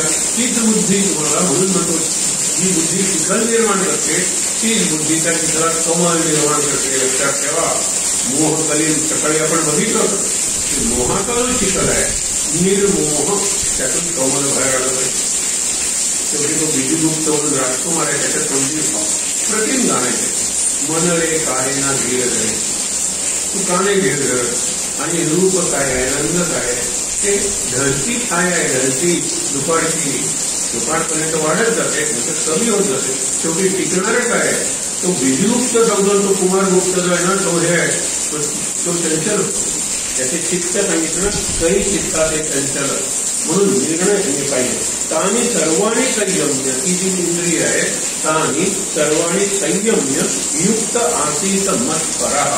आता इथे 3 शब्द तुम्हाला सांगणार आहे, पण आम्ही हे वाचूया. वशेही यस्तेंद्रियाणि तस्य प्रज्ञा प्रतिष्ठिता. प्रज्ञा म्हणजे बुद्धी आणि प्रतिष्ठित म्हणजे स्थिर बुद्धी. स्थित प्रज्ञाची लक्षणं अर्जुनाने विचारलेले ती लक्षणं करलेली आहेत. आणि स्थित प्रज्ञाच्या लक्षणावर किमान 18 प्रवचन पाहिजे. त्याला स्थितप्रज्ञ दर्शन म्हणलेलं आहे. स्थितप्रज्ञ दिसते की जो फिलॉसॉफी स्थितप्रज्ञाची मूर्ती करून ठेवलेली आहे दुसऱ्या अध्यायात. याचं दर्शन घ्या, तिसऱ्या अध्यायाकडे वा. स्थितप्रज्ञ आणि स्थितप्रज्ञाची लक्षणं जे आता आपण बघतोय ते, आणि यातून स्थितप्रज्ञ दर्शन काय होतं. अप्रतिम पुस्तक आहे विनोबा भावेंचं स्थितप्रज्ञ दर्शन. एक त्याच्यातला जो श्लोक आहे, त्याच्यातला एक शब्द आहे, त्याच्यावर चिंतन करता येते. आणि मला विचाराल ते चिंतन केलं ना, तेच संपलं. गीता आणि दुसरा कुठलाही ग्रंथ वाचायची गरज नाही, इतकं महत्वाचं आहे. म्हणून भोग सुखे होता प्राप्त चित्त होईना मोहित. जर चित्तावर माझं बुद्धी म्हणजे म्हणतात ना, चित्त बुद्धी मला महत्वाचं म्हणजे अगदी असलं आहे, कळतही नाही. मन चंचल आहे, मला एक वेळ कळेल, पण बुद्धी सुंदर, काय सुंदर विचार करू शकतो मी, काय सुंदर उदार बनू शकतो मी, काय सुंदर त्याग करू शकतो मी. पण याच्या उलट फक्त मीच, माझ्यासाठीच सगळं माझंच आहे, दुर्योधन आहे आणि मी इतरांचा आहे. युधिष्ठिर आहे. महाराजांनी 2 भक्त सांगितलेले की एक म्हणतो की देवा तू माझा, आणि दुसरा म्हणतो की देवा मी तुझा. दुसरा भक्त चांगला आहे, देवा मी तुझा आहे रे, मी तुझ्या सेवेसाठी आहे रे. आणि हा म्हणतो की तू माझा हा दुर्योधन. देवाला तुला म्हणतो तू माझ्यासाठी आहे, मी जगाचं केंद्र आहे आणि सगळं जग माझ्या सेवेसाठी आहे, आणि दुर्योधन आहे. आज युधिष्ठिर म्हणतो की सगळं जग आहे, मी जगाच्या परिघावर आहे, सगळ्या जगाची सेवा करतो. परिघ ही सर्कम्फरन्स आणि केंद्र हा सेंटर. दुर्योधन स्वतःला विश्वाचा केंद्र म्हणतो, सगळ्या विश्वाने माझी सेवा करायची. आणि हा म्हणतो I am on the circumference, परिघावर आहे, मी सगळीकडे फिरत सगळ्यांची सेवा करतो. युधिष्ठिर आहे. आणि युधिष्ठिरचा अर्थ युधिष्ठिर, युद्धात सुद्धा याची बुद्धी स्थिर आहे ना, तो युधिष्ठिर आहे. त्याच्या मनाचा तोल गेलेला अभिमन्यू गेल्यानंतर, अभिमन्यू गेला आणि तो खूपच बोललेला आहे अर्जुनाला, जाळून टाकतो तुझं गांडीव. त्या प्रसंगातून कृष्णाने वाचवलंय. त्याचं युद्ध इथेच संपलं असतं. इथे अर्जुनाने खरं युधिष्ठिराला मारायला पाहिजे होतं, कौरवांची गरजच नव्हती, कृष्णामध्ये होतं. बघा, कृष्णाने तो सगळा प्रसंग सावरून गेला. परत कधीतरी बघूया. पण हे लक्षात ठेवा, इथे काय सांगितलेले, भोग सुखे होता प्राप्त चित्त होईना मोहित, मज एका ते अंतरी विसंबेना चळवळी. विसंबेना म्हणजे माझ्यापासून दूर राहू शकत नाही. विसंबून असणे म्हणतात नाही का ना, जो दुसऱ्यावरही विसंबला त्याचा मार्ग संपला, त्याचा कर्मभोग कार्यभाग उडाला. परंतु जो स्वतःवरही विसंबला ना, त्याचाच कार्यभाग सिद्ध झाला. हे लक्षात ठेवा. हा आपल्या जीवनातला अनुभव आहे. मूळ आईला विसंबत नाही म्हणजे आईला इतकं अवलंबून असतं की तो पूर्णपणे आईवर अवलंबून आहे. स्वावलंबी ज्यावेळेला होतं मूल, त्यावेळेला आईपासून ते दूर राहायला शिकतं. आणि आईला खंत वाटते की आता मूल माझ्याशिवाय जगायला शिकलं. आतापर्यंत ते पूर्णपणे माझ्यावर विसंबून होतं. आता इथे बघा ना काय की आत्मबोधे मज एका ते अंतरी विसंबेना क्षणभरी. अंतरी म्हणजे आत, अंतरंगात आत माझ्याशिवाय त्याला दुसरं कोणी दिसतच नाही, दुसऱ्यावर कुणावर ते विसंबून राहतच नाही. आत्मबोध हे परिपूर्ण तोचीच स्थितप्रज्ञान. आत्मबोध पाहिजे. ही फार पुढची परिस्थिती आहे का? हो, शेवटची परिस्थिती आहे आत्मबोध, आत्मज्ञान. पण जाण्यासाठी दिशा ही स्थितप्रज्ञाची बुद्धी स्थिर झाली पाहिजे. ती बुद्धी खरंच तुम्ही बोला महाराजांकडे, महाराज माझी बुद्धी स्थिर करा. बुद्धीला इतके फाटे फुटतात की मला सगळं आहे हो, पण मी काहीच करू शकत नाही. माझ्याकडे शक्ती आहे, माझ्याकडे वेळ आहे, माझ्याकडे पैसा आहे, माझ्याकडे सगळ्या फॅसिलिटीज आहे, घरात सगळं ऑटोमेशन झालेलं आहे, तरी सुद्धा मी शांत नाही. मला नाम घ्यायला भरपूर वेळ आहे, पण त्या वेळात मी नाम घेऊ शकत नाही. ही जी अडचण आहे ना, ती लक्षात घ्या. आणि हेच त्यांनी सांगितलेले आहे. वरी वरी सोडिले विषय परी गोडी होई अंतरात. गोडी म्हणजे रस, आणि रस म्हणजे interest. I am interested in them from within. Outside मी ते सगळं सोडलेलं आहे. म्हणून हा इकडून नवरा सोडून जातो, तिकडे नवीन आपण म्हणतो ना संसार स्थापन करतो. कारण का की विवेक आणि वैराग्य जो त्याला वैराग्य जातो सोडून, जातो सोडून, जातो सोडून. आणि मग तो म्हणतो माहिती तरी जाऊन द्या निघून. मग तिला कळते की मी माहिती घेऊन काय करणार आहे. त्यावेळेला तू इकडे दुसरी आणशील म्हणून मी जाणार नाही, माहिती नाही जाऊंगी असं शेवटी म्हणते ना की काय झालं. तर हे लक्षात घ्या की आपल्याला वैराग्य आणि विवेक दोन्ही पाहिजे. विवेकावर आधारित वैराग्य म्हणजे विवेकानंद. अगदी लक्षात ठेवा. त्याला म्हणलेलं आहे की विद्वत वैराग्य, विद्वत संन्यास. आपला मरकट संन्यास असतो. सोमवारी नको हा संसार वाटतं, मंगळवारी संसार काही वाईट नाहीये, बुधवारी संसारच. तर गुरुवारी उपासना करा, संसारात काही अर्थ नाही, शुक्रवारी संस्कार एक तितका वाईट नाही, आणि विकेंडला संसारच. ही धरसोड जी आहे ना ती कुठेच आपल्याला पोचत नाही. म्हणून इथे काय पुढे काय महत्वाचं आहे, वरी वरी जरी सोडिले विषय परी गोडी होय अंतरात, तरी साधकासी साधक संसार चुकेना साचार धनंजया. त्याला साध्यंत, साधन तरी नाही, साध्यंत म्हणजे पूर्ण संसार त्याला चुकणारच. आज सगळी गोडी आहे संसाराबद्दल, आणि वरून फक्त संन्यासाची भाषा आहे, उपयोग नाही. भाषा नाही, भाव पाहिजे. भाषा वापरली तरी चालेल. आणि म्हणून ज्या क्षणी मला वाटतं की संन्यास घ्यायला पाहिजे त्यासाठी चुकला तो चुकला. त्याची उदाहरणं देतात. विवेकानंद कलकत्त्यात राहायचे, घरी क्वचित यायचे, आईला सांगायचं लग्न करण्यासाठी माझा हा जन्म नाही. बाकीचे भाऊ आहेत त्याची लग्न कर. अरे पण तुला 16,000 रुपये हुंडा मिळतोय, आई सांगते. त्यावेळेचे 16,000 काय असतील, 16 कोटी सुद्धा असते. 125 वर्षापूर्वीचे आपले सगळे प्रश्न सुटणार आहेत. त्यामुळे तुला फक्त लग्न करायचं होतं. मी फक्त लग्न करायला आई नाही, मी फक्त लग्नच करणार नाहीये, बाकी काम ते करेन, मी फक्त लग्नच करणार नाहीये. हा विवेकानंद आहे. वैराग्य आहे पण विवेक सुद्धा आहे. विवेक महत्वाचा आहे. विवेक असल्यानंतर बाकीच्या गोष्टी आपोआप येतात. पुढे काय म्हणतात ते बघा. अंश मात्र विष तेही होते पार करा या संवार जीविताचा. एक थेंब होतं. तुम्हाला सर्प चावतो तो काय सिरीच्या सिरी जात नाही घालत, एकदम थेंब. तर तेवढं चावतो तेवढं विष मारायला पुरेच आहे. आणि पुढे काय म्हणतात, येत नाही पारता सर्वता संशय तैसाची विषय लेश मात्र. लेश मात्र सुद्धा विषय ठेवू नका बुद्धीच्या पातळीवर. देहाच्या पातळीवर भोगा. कृष्णाने स्वतः भोगलेले आहे. कृष्णाने केलं नाही असं काहीही नाही. अनेक लग्न केलेली आहेत, अनेक पत्नींपासून त्याला अनेक मुलं झालेली आहेत. पण शेवटी त्या मुलांना तयशपणे साक्षीभावानं त्यांनी ठारी मारलेलं आहे.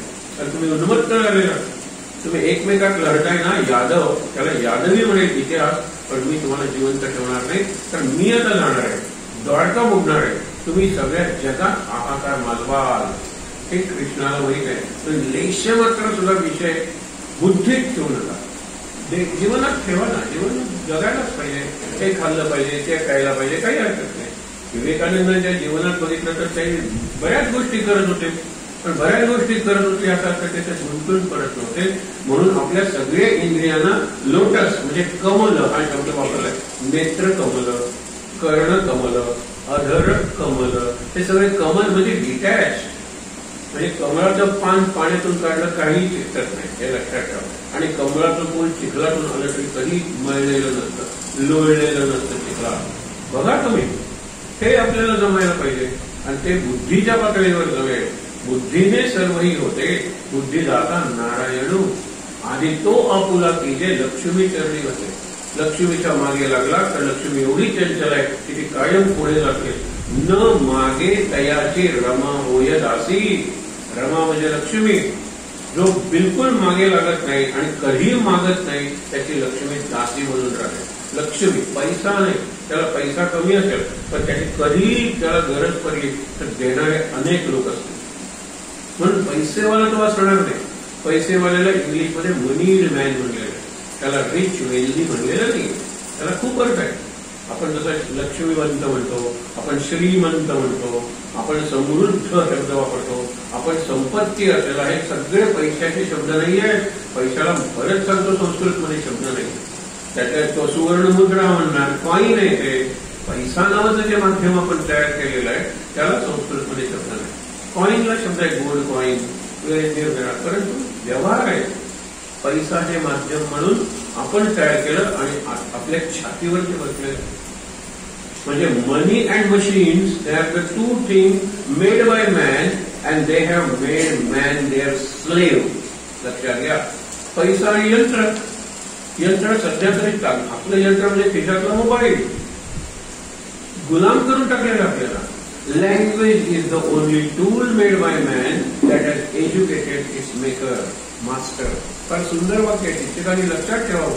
भाषा कोणी तयार केली माणसाने, पण त्या भाषेने माणसाला सुसंस्कृत केलं.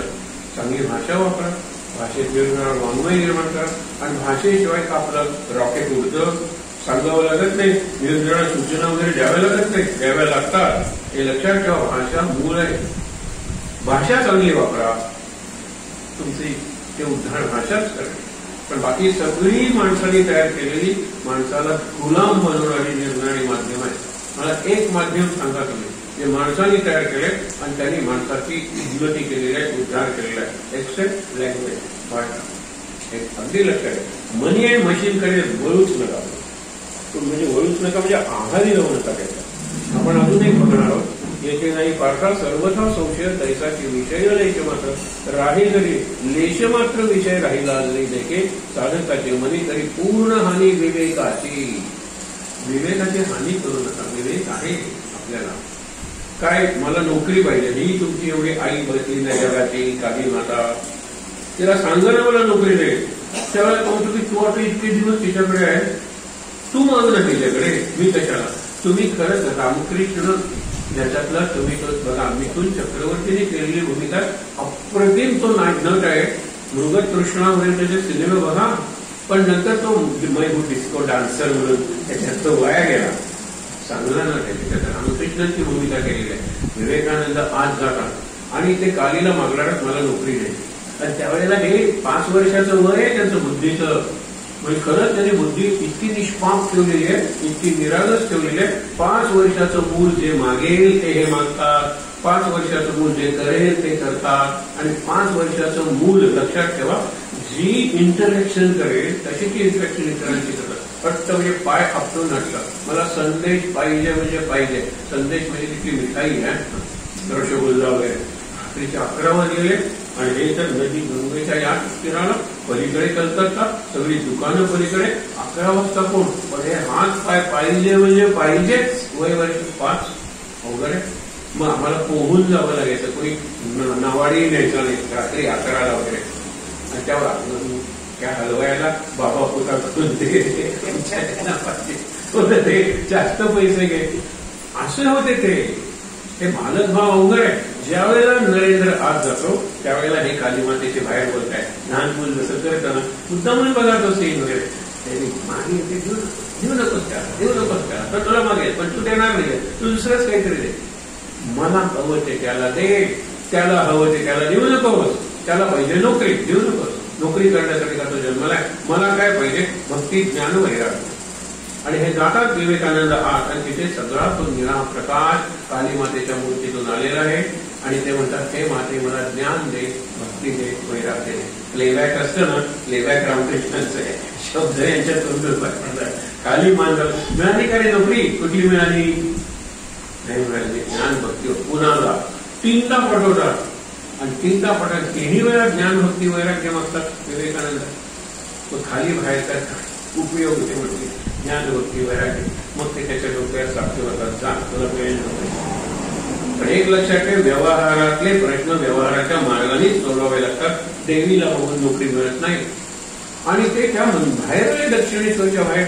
आणि ईश्वरचंद्र विद्यासागर, अरे तू कोण रे, तू तो नरेंद्रनाथ करे, त्या विश्वनाथ बाबूंचा मुलगा हो, काय करतो, नाही काही करत नाहीये. अरे मी नवीन शाळा काढली, शिक्षक हो ना, मिळाली नोकरी.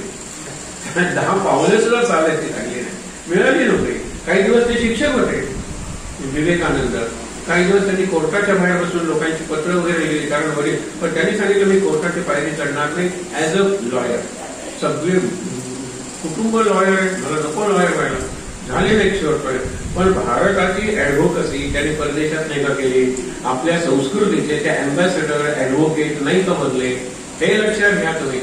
बनायचं तिथला बनवेलच तू कोण. तेव्हा मला वटवृक्ष बिटवृक्ष व्हायचं नाहीये.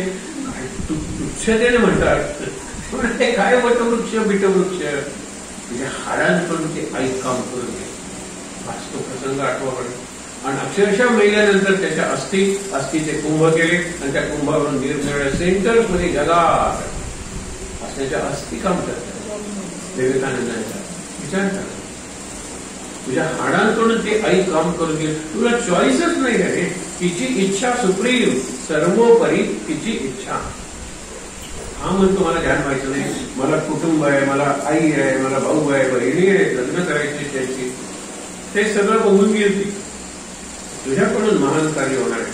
काय कमी आयुष्य लावलं, किती त्यांना कधी कधी मला वाईट वाटतं. एकटा असताना मी विवेकानंदाचं चरित्र आठवतो. शेवटची वर्ष ते 30व्या वर्षी उभे होते जगासमोर. हिंदू धर्म म्हणजे काय, I am the youngest member of the oldest religion on earth म्हणून सुरुवात केली होती. यंगेस्ट 30 वर्षाला, बाकीचे सगळे 60-70 वर्षाचे. आणि ते काही लेडीज अँड जेंटलमॅन वगैरे काही म्हणत होते, हे पापी आत्म्यानं तुमचा उद्धार कर. ऐकेल त्यांचा सांगापर्यंत. आणि माय अमेरिकन सिस्टर्स अँड ब्रदर्स, सिस्टर्सचा उल्लेख केल्यानंतर बायका उभ्या राहिल्या. आधी यांचं व्यक्तिमत्व चांगलं आणि थांबेच ना, त्यांना भाषणाला फक्त 2 मिनिटं गेली होती आणि 2 मिनिटातच त्यांचं भाषण आहे. पण त्या 5 मिनिटं टाळ्या थांबेना तेव्हा ही लुक हेल्पलेस द ऑर्गनायझर. तो सायलेन्स म्हणतो, तो बायकांनीच का टाळ्या वाजवायच्या, पुरुष उठले. त्या टाळ्यांचा कडकडाट नुसत्या तुम्ही कानाने ऐका एकटे असता. त्यावेळेला रेकॉर्डर नव्हता म्हणून. आता एक रेकॉर्डिंग टाळ्यांचं वगैरे असं कुठे ऐकवलं जातात, पण काय विश्वास ठेवू नका. मनासमोर आणलं ना हा प्रसंग. आणि नंतर ते सुरुवात करतात माय अमेरिकन सिस्टर्स अँड ब्रदर्स. आणि नंतर म्हणाले मी गोष्ट सांगतो. आणि ते गोष्ट सांगतात बेडकाची गोष्ट काय त्यासाठी आहे का, तिथे एवढे सगळे लोक बसलेले आहेत. त्याचा हेतू काय होता की अमेरिकेने प्रगती केलेली आहे ती ख्रिश्चॅनिटी वगैरे हेतू होता. अमेरिकेचं ते प्रदर्शन इंडस्ट्रियल एक्झिबिशन होतं, ती पार्लमेंट ऑफ रिलिजन्स नव्हतं.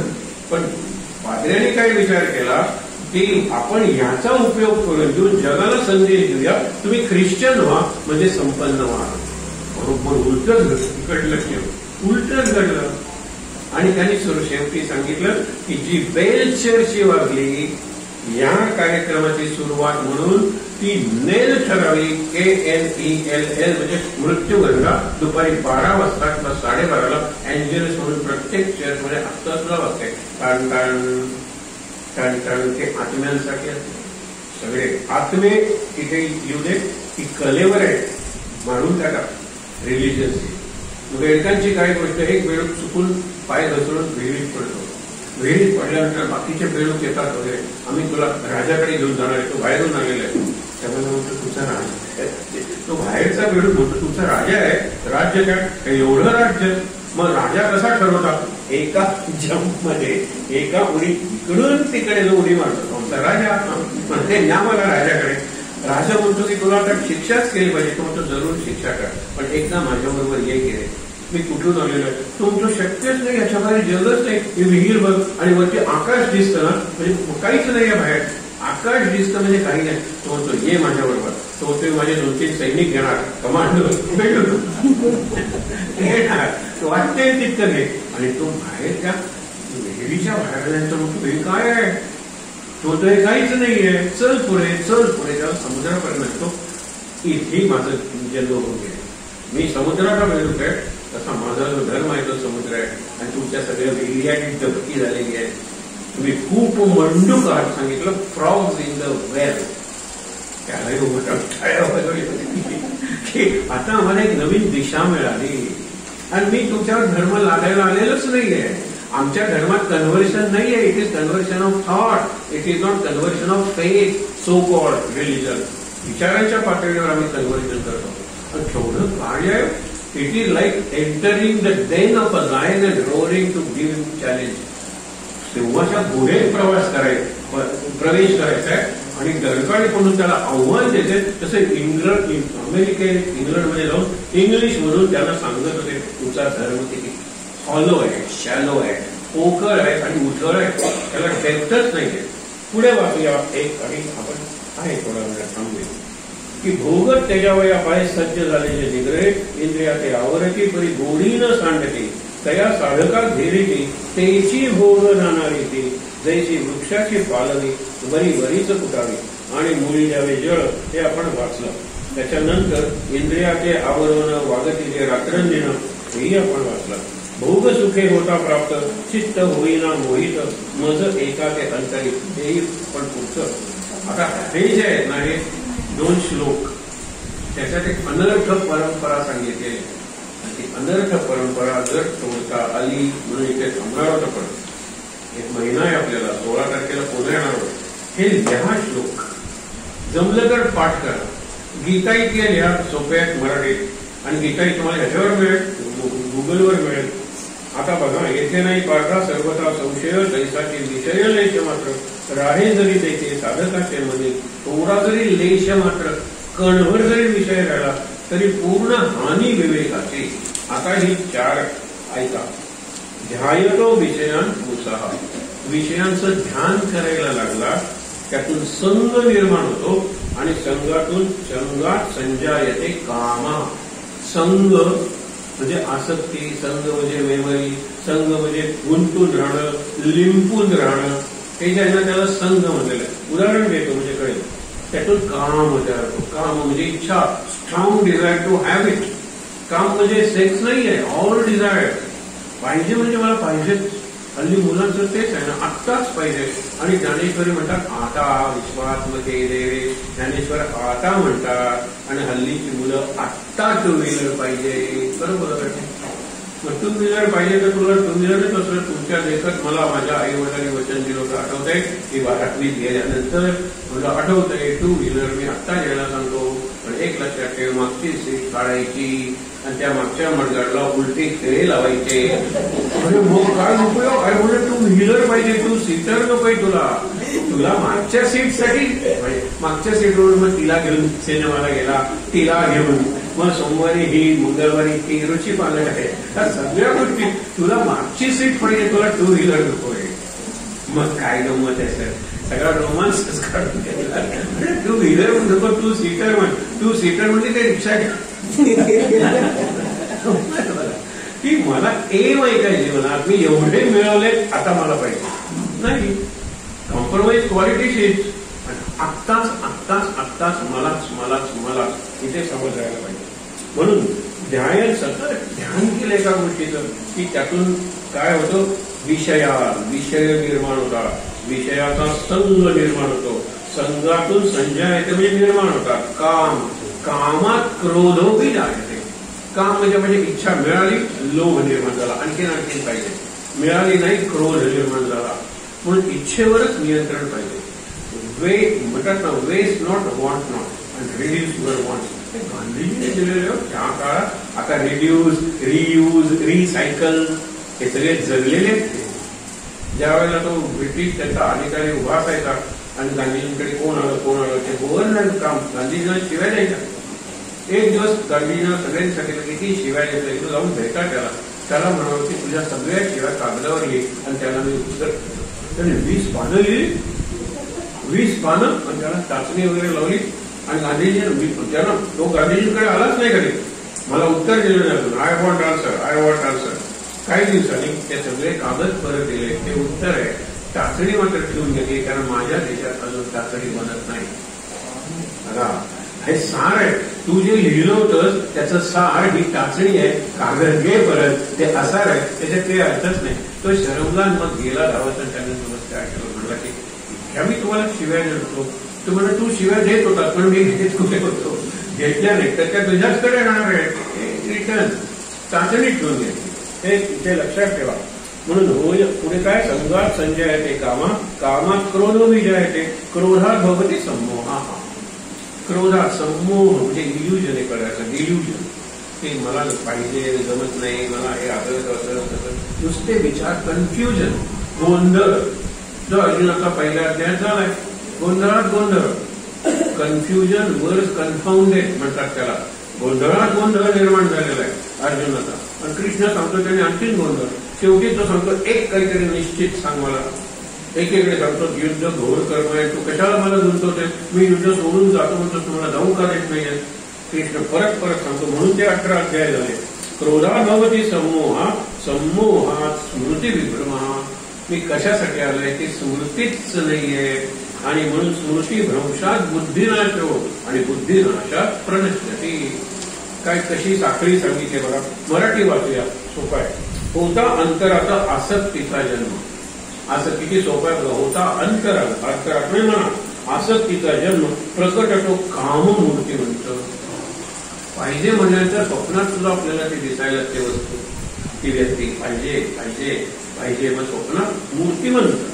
प्रकटता काम दिले क्रोधे ठाण आधीच ती जाण तेथे पारता. काम झाला मनाकरता लोभ आहे, पण कायम कसा राहणार आहे म्हणून क्रोध आहे.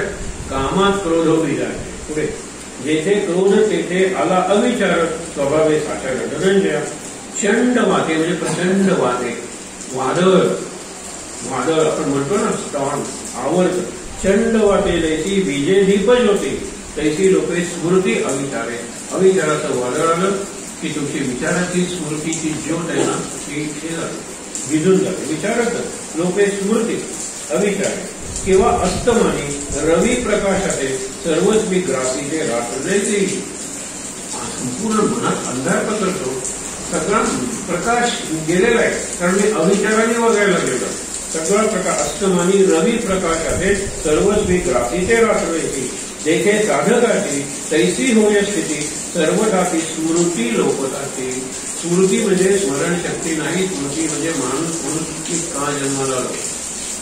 शेवटी एक माहीत असलेली गोष्ट सांगणार आहे आणि एक युधिष्ठिराची गोष्ट सांगणार आहे. त्याला प्रतिस्मृती विद्या. ते 2-3 उदाहरणं दिली. गोष्ट सांगायला कदाचित वेळ नसेल पण लक्षात ठेवा. देखे साधकाची तैसी होय स्थिती म्हणजे संपूर्ण अंधाराने ग्रासून घेतलेलं, ग्रहण लागलंय. तुमच्या बुद्धीला ग्रहण लागलेलं आहे, तुमच्या विवेकाला ग्रहण लागलेलं आहे. तशी परिस्थिती स्मृती लोपताते. देखे जन्मांधाची पळावे लागावे मग ते जैसे राहावे सैरा वैरा. जो जन्मांध आहे त्याला जर कोणी सांगितलं वाघ आलाय धाव तर तो सैरा वैरा धावे. तशी तुम्ही अंधळे झालेला कारण तुमचा प्रकाश गेलेला आहे ज्ञानाचा विवेकाचा, तर सैरा वैरा धावायला लागतं जीवनातून. शिस्तच काही उरत नाही. देखे जन्मांधाची जन्मता अंधळ आहे पळावे लागावे मग ते जैसे धावे सैरा वैरा तैसे स्मृती भ्रमते. बुद्धीचे भ्रमण चाले रात्रंदिन दररोजरा. बुद्धीचं भ्रमण चालू आहे. बुद्धी इकडे भटकते तिकडे भटकते. ते माझ्या बुद्धीला आत्ता पटतंय नंतर पटत नाहीये, काहीच स्थिर नाहीये. तुम्ही बुद्धी स्थिर करा, बाकीच्या सगळ्या गोष्टी स्थिर होते. होता सर्वदेव बुद्धीचा गोंधळ. बघा ते सांगितलं ना, कन्फ्युजन. अर्जुन गोंधळून गेला, आपण गोंधळून जा हे लक्षात ठेवा. बुद्धीचा गोंधळ नाचते समूळ ज्ञान जात. बुद्धीनाशे होय त्याची स्थिती कैसी प्राण जाता जायची शरीराची. बुद्धी म्हणजे माझा प्राण आहे, जीवन आहे, चैतन्य आहे. बुद्धी गेली, माझा प्राण गेला. प्राण गेल्यावर शरीराला काय किंमत आहे. तसं बुद्धी गेली, विवेक गेला की माझ्या जीवनाला काही अर्थ नाही आहे. बुद्धीनाशे होय त्याची स्थिती तैसी प्राण जाता जैसी शरीराची. जैसा इंधनाने लागून पुल्लिंग भडकता आग विश्वापुढे. सगळीकडे जर आग इथं सगळं इंधन भरलेलं आहे, नुसता पुल्लिंग लागला तरी आग लागू शकते. सकाळी सांगलं सीएनजी गॅस भरायचं होतं एकाला गाडी, सगळ्यांना उतरवलं ड्रायव्हरला वगैरे तुला. कारण तुमचं पेट्रोल आहे आज जर तरी तुला मोबाईल वापरू नका वगैरे असतात ना, एखादा स्पार्क लागलं तर सगळं. हा तर गॅसच आहे ना, एलपीजी सारखा सीएनजी. तर जरा दूर उभा करतात आणि तो भरतो आणि तो भरल्यानंतर करतो आता गाडीत बसा. हे सांगितलेलं आहे की एक स्फुल्लिंग पुरतो, एक संपूर्ण कापसाची राख आहे आणि एक ठिणगी ती राख जाळायला उपयोगी पडते, पुरेशी होते. तसं सांगितलेलं आहे की जैसा इंधन असेल लागोनी स्फुल्लिंग म्हणजे स्पार्क. एक भडकता आग विश्वापुरे म्हणजे विश्वाला ती जाऊ नये. तैसे विषयांचे अल्पही चिंतन एवढे पतन पावविते. पतन म्हणजे काय, बुद्धी नाशात प्रणश्यती. तुमचा संपूर्ण नाश होतो, व्यक्ती म्हणून नाश होतो. तो केवळ यांनी करत नाही. म्हणजे सध्या बऱ्याच वेळ जातात ना लोक कॅझिनोला वगैरे, सर्व नाश होतो. म्हणजे ड्रायव्हर वगैरे टॅक्सीची तुम्ही सकाळी बघा म्हणाले आत्ता पोचून आलेल्या अंगावर फक्त अंडरपॅन्ट ठेवली होती. पैसे हरला, पैसे नाही आहेत, कपडे काढून घेतले, गळा काढून घेतलं आणि त्याला बदनाम करून त्यांच्या मला वडिलांचाच नंबर माहित होता कारण माझं बाळ इथे शुक्रवारी येतं आणि रविवारी कपलला कोण येतं. यावेळेला अशी परिस्थिती आलेली आहे की माझे कपडे त्याला गेले. हा श्रीमंतांचा बेंगलोरचा मुलगा. प्रणश्यती बुद्धिनाशात प्रणश्यती. कळायला पाहिजे ना बाबा, याचा मिळत नाहीये. पण तिकडे त्या नेपाळी मुली वगैरे असतात त्या तुमच्या अंगावर पडतात वन मोड सर पण असं करत करत सत्यानाच होतो. त्याचं कुटुंब उद्ध्वस्त झाले, आपल्याला कळत नाही पण आपण त्याच्यापासून खूप दूर आहोत, खूप दूर. तसं दूरच राहूया आपण, पण आपण जाऊ शकणार नाही कारण आपल्याला आकर्षणच नाही झटपट श्रीमंत होण्याचं. म्हणून जायचंय. आता पुढचं नंतर बघणार. मी तुम्हाला काय सांगितलं होतं की आपली स्मृती हा शेवटचा प्रश्न. कुठली स्मृती असली पाहिजे मला मी माणूस म्हणून जन्माला आलेलो आहे. म्हणजे काय, मी जनावर म्हणून जन्माला आलेलो नाहीये. जनावरांचं काम काय, खाणं पिणं सगळे देहाचे आपण एक दिवस मरून जाणं. मी तसंच करणार आहे का, हा पहिला प्रश्न मी स्वाध्याय करायला लागलेला आहे. एक गमतीदार गोष्ट आपण ऐकली होती.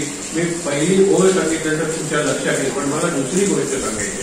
पहिली गोष्ट, एक आजी जाते, ती बाबाकडे घेऊन गेलेली आहे. लहान मुलगी आहे तिथे, आणि मुलीला काय, लहान मुलीला फक्त बोलायचं असतं, कारण कळतं असं नाही. दुसऱ्या आजी बसलेले आहेत आणि मुलीची दूध द्यायची वेळ झाली आहे, बोंब विचारलेली आहे आणि दुकानं पलीकडे आहेत, रस्त्याच्या पलीकडे. त्यावेळेला की आजींना सांगते की मी आम्ही बाबाकडे इथे ठेवते, रस्ता क्रॉस कर करणार म्हणा, मी फक्त दूध आणि दुधाची बाटली घेऊन येते, तोपर्यंत तुम्ही हिला सांभाळा. आणि जाताना ते म्हणजे पदवी शांताराम, आणि ती निघून जाते. त्यावेळेला ती आधी विचार करते किती सुंदर नाव आहे, अजूनपर्यंत मी पदवी नाव ऐकलंच नाही, विचारलं पाहिजे, नाव सुचलं कसं तुम्हाला. ते आई परत येते, त्याला दूध वगैरे वाचते, ते प्रश्न विचारल्यानंतर सांगते हिची आई पदवी मिळवण्यासाठी मुंबईला गेली, पदवी तिथेच राहिली, हिला घेऊन आली, म्हणून हिचंच नाव आम्ही पदवी ठेवलं. स्मृती काय हो, विसरली ना.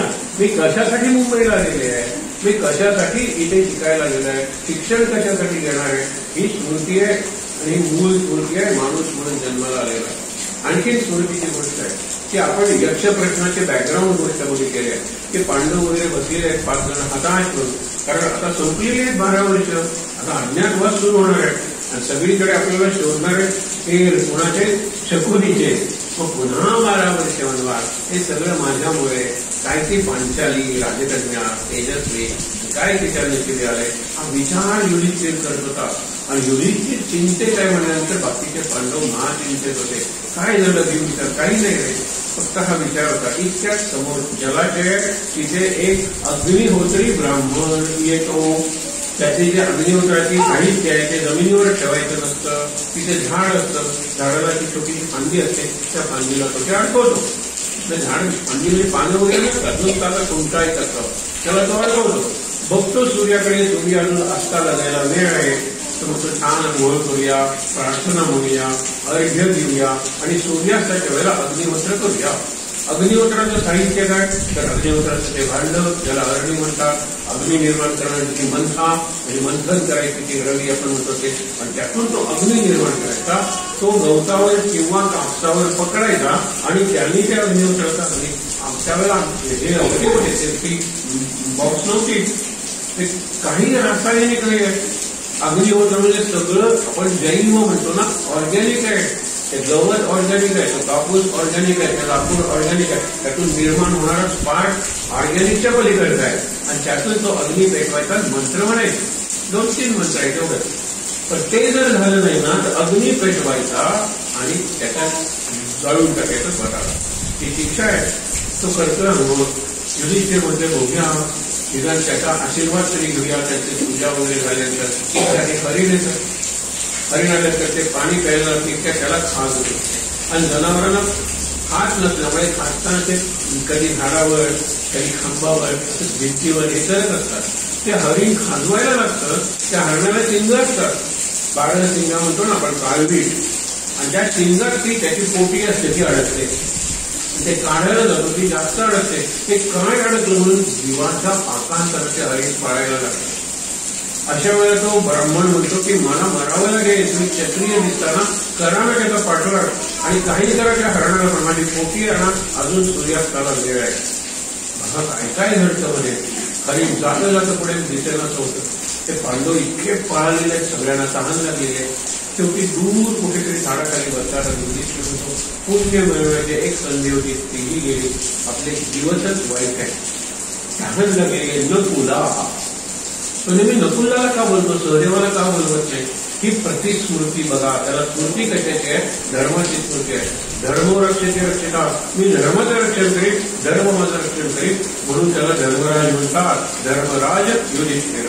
नकुला झाडावर चढून बघ, कुठे जलाशय आहे का, तो किती सुंदर जलाशय आहे, तू जा, आमचा जो भाग आहे त्याच्यात बाण ठेवलेले असतात, तो रिकामा कर, म्हणजे ते भांड तयार झालं. त्यातून आमच्यासाठी पाणी घेऊन ये, स्वतः पाणी पी आणि आमच्यासाठी या भात्यातून पाणी घेऊन ये.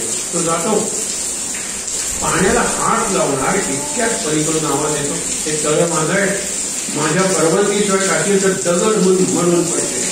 त्यावेळेला तो म्हणतो तो आहेच कोण, वीज तरी मी युद्ध करतो तुझ्याशी, आधी आकांताने मी मरायला गेला, तुम्हाला आणखीन काय मारणार, हात लावतो, इतक्यात त्याचा दगड होतो, तो पडतो, नकुल काय येत नाही म्हणून सहदेव होतो.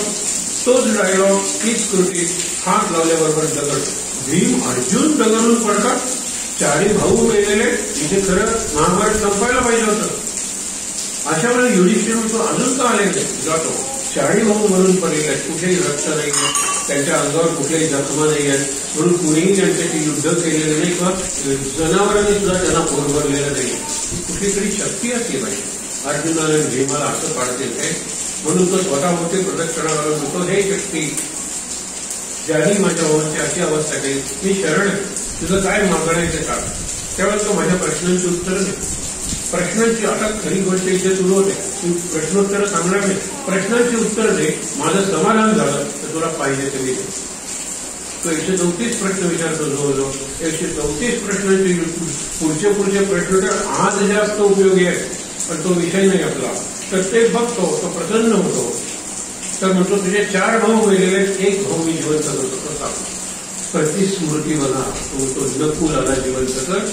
पांडवांचा सगळ्यात सुंदर नकुल होता, त्याचा पराक्रम कमी, फक्त तो आपले केस मुकुट काढून परत परत करणार, आपल्या चेहऱ्यावर काही लागलं नाही ना बघणार, ज्याला ते पाणी दिवसाचे पाणी प्रतिबिंब बघून स्वतःच्या सौंदर्याची तोकणे म्हणतो ना, स्वतः स्तुती करणार, असा तो नकुल असतो. तुला पुढे युद्ध करावं लागणार आहे, तर भीम अर्जुन त्यांना जिवंत कर, नकुलाला कशाला जिवंत केलं पाहिजे. म्हणतो मला स्मृती आहे, माझ्या आईने ज्या वेळेला वनवासाला निघालो त्यावेळेला तिने 2 सूचना दिल्या होत्या, जे काही खायला आणाल त्याचा अर्धा भाग भीमाला द्या, तो तुम्हाला खायला, आणि 1 नकुलाची काळजी घे, कारण तू जसा माझा मोठा मुलगा आहे तशी माद्री ही माझी बहीणच होती, तरी सवत होती काही, तिचा मोठा मुलगा नकुल आहे, पण माझ्या मुलानं माझ्या आईचा मोठा मुलगा जिवंत आहे नकुलाच्या रूपानं. माझी दुसरी जी आई आहे तिचा मोठ्या वेळेला होतो की तिची स्मृती आहे, सगळ्या भावांना जिवंत करतो. आता आणखीन काहीतरी वर माग, तो म्हणतो खरं याच्या पूर्वी मी तुला मागणार होतो की तो जो ब्राह्मण आहे अजून सूर्यास्ताला गेलेला नाहीये, तर तुझ्यात जर एवढी शक्ती आहे, त्या हरणाच्या शिंगाला जी पोटकी आहे ना तिच्या ब्राह्मणाकडे पोचव, नाहीतर त्याला अग्नीत प्रवेश करून जाळून घ्यावं लागेल. त्यावेळेला तो म्हणतो अरे ती सगळी माझीच माया होती, हरिने मीच होतो, तो ब्राह्मणही मीच होतो, त्याची पोटीही मीच होतो, पण तुला त्याची स्मृती आहे हे लक्षात ठेवा. माणूस म्हणून जन्माला आला तर स्मृती काय आहे, मला मुक्त व्हायचं आहे, कोणता जन्म नाही आला तर माणसाला झाला पाहिजे. आता खालच्या याचा येतो का वा, तुम्ही कितीतरी ग्रंथात पुराणात सांगितलंय, असं कराल प्रवचनात लक्ष न द्या तर सरडा बनाल, प्रवचनात झोपाल तर अग्जर बनाल, त्यांनी माझं संदेश नाही. म्हणून सांगतो की प्रति स्मृती विद्या म्हणजे मी ज्याच्यासाठी आलेल्या दुसरे फक्त थोडक्यात सांगतो. देवयानी ही शुक्राचार्याची मुलगी आहे, त्या मुलीवर शुक्राचार्याचं एवढं प्रेम आहे की तिला कोणी एवढा जरी त्रास दिला तरी त्याचा सत्यानाश करायला शुक्राचार्य काय आहे. अशा वेळेला काय होतं लक्षात ठेवा की एकदा देवयानीला त्यांचा एक विद्यार्थी कच, जो देवाचा गुरु बृहस्पती आहे त्याचा मुलगा आहे, यांच्याकडे संजीवन मंत्र आहे. तो म्हणतो की तू शुक्राचार्याला प्रसन्न कर, त्यांच्याकडून संजीवन मंत्र आण, तर आपला अमृताचा कुंभ गरुडाकडून समुद्रात पडलाय, समुद्र मंथन नंतर झालं, तू संजीवनी मंत्र शिकून घे. संजीवनी मंत्र म्हणजे काय, युद्धात राक्षस नेले आणि पाणी घेऊन मंत्र म्हणून टाकले ते सगळे राक्षस जिवंत व्हायचे, राक्षसांचं सैन्य तेवढंच राहायचं, देवांचं कमी व्हायला लागलं. तेव्हा संजीवनी मंत्र घेऊन ये. हा शुक्राचार्यांच्याकडे येतो, म्हणतो मी नाकत अभिनवचा शिष्य म्हणून आलेलो आहे, मी वाटते तेवढी सेवा करेल, पण तुला काय पाहिजे काय म्हणा, संजीवनी मंत्र तेवढं सोडून काही मागणी तुला दे, तू कितीही मला प्रसन्न करायचा प्रयत्न केला तरी संजीवनी मंत्र देणार नाही, कारण देवानी माझ्या आईला मागलेला आहे, भृगु ऋषींच्या पत्नीला. इंद्राने मारलं, इंद्र म्हणतो ती दुष्ट शक्ती होती, त्याला मारणं भाग होतं, पण माझी आई होती, आणि म्हणून देवांचे गुरु राक्षसांच्याकडे आले आणि राक्षसांसाठी संजीवनी मंत्र सिद्ध केला.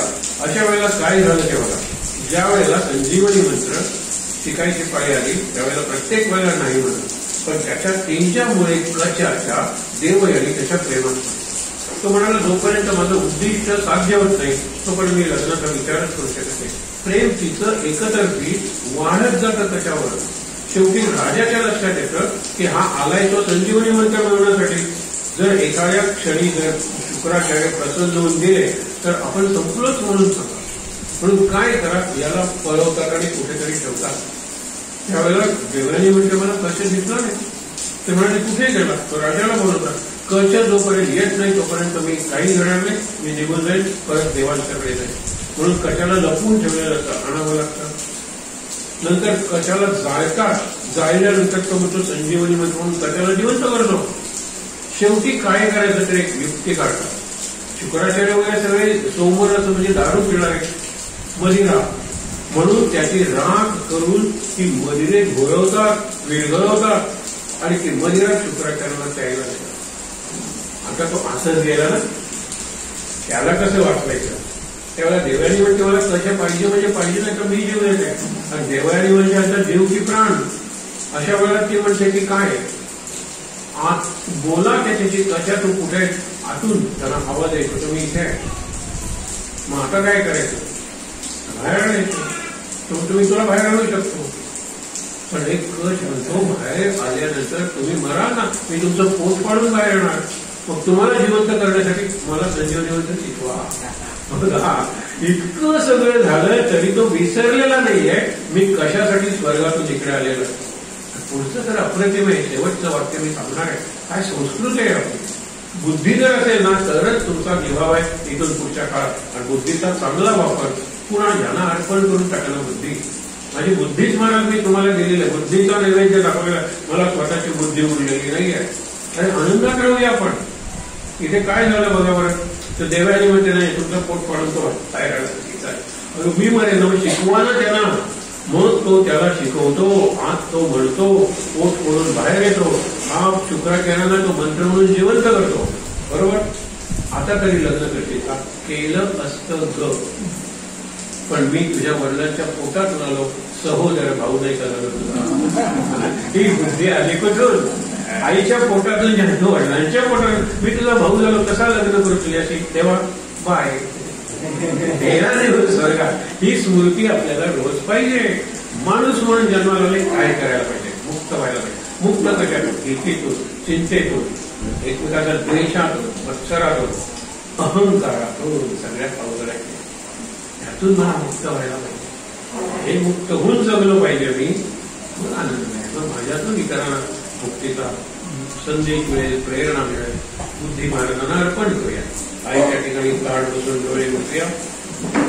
त्या प्रतिस्मृती विद्येच्या आपण 3 गोष्टी बघितल्या. एक पदवी, दुसरी यक्ष प्रश्न आणि तिसरी आता कच्च देवयानी. रिवाईज करा मला आणि प्रत्येक वेळा झोपताना सांगा मी माणूस म्हणून जन्माला आले, माणूस म्हणून जगेल. महाराज मला बुद्धी द्या, शक्ती द्या. शांत 3-4 श्वास घेऊया. श्वास घेतला, सो थांबलो थोडा वेळ, सोडला, हम सो हम सो हम, अखंड चाले सो हम सो हम.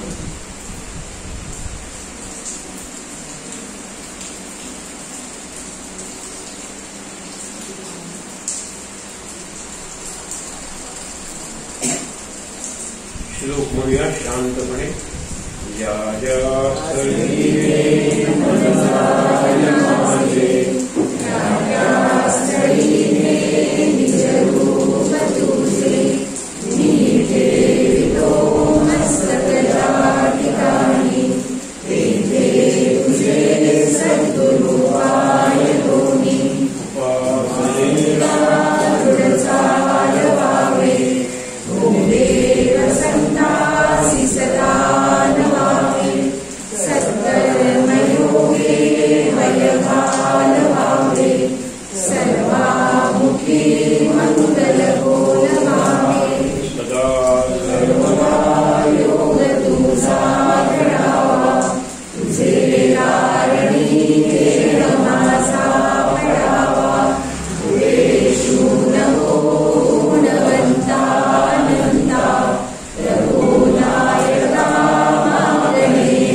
दीर्घ श्वासोच्छ्वास.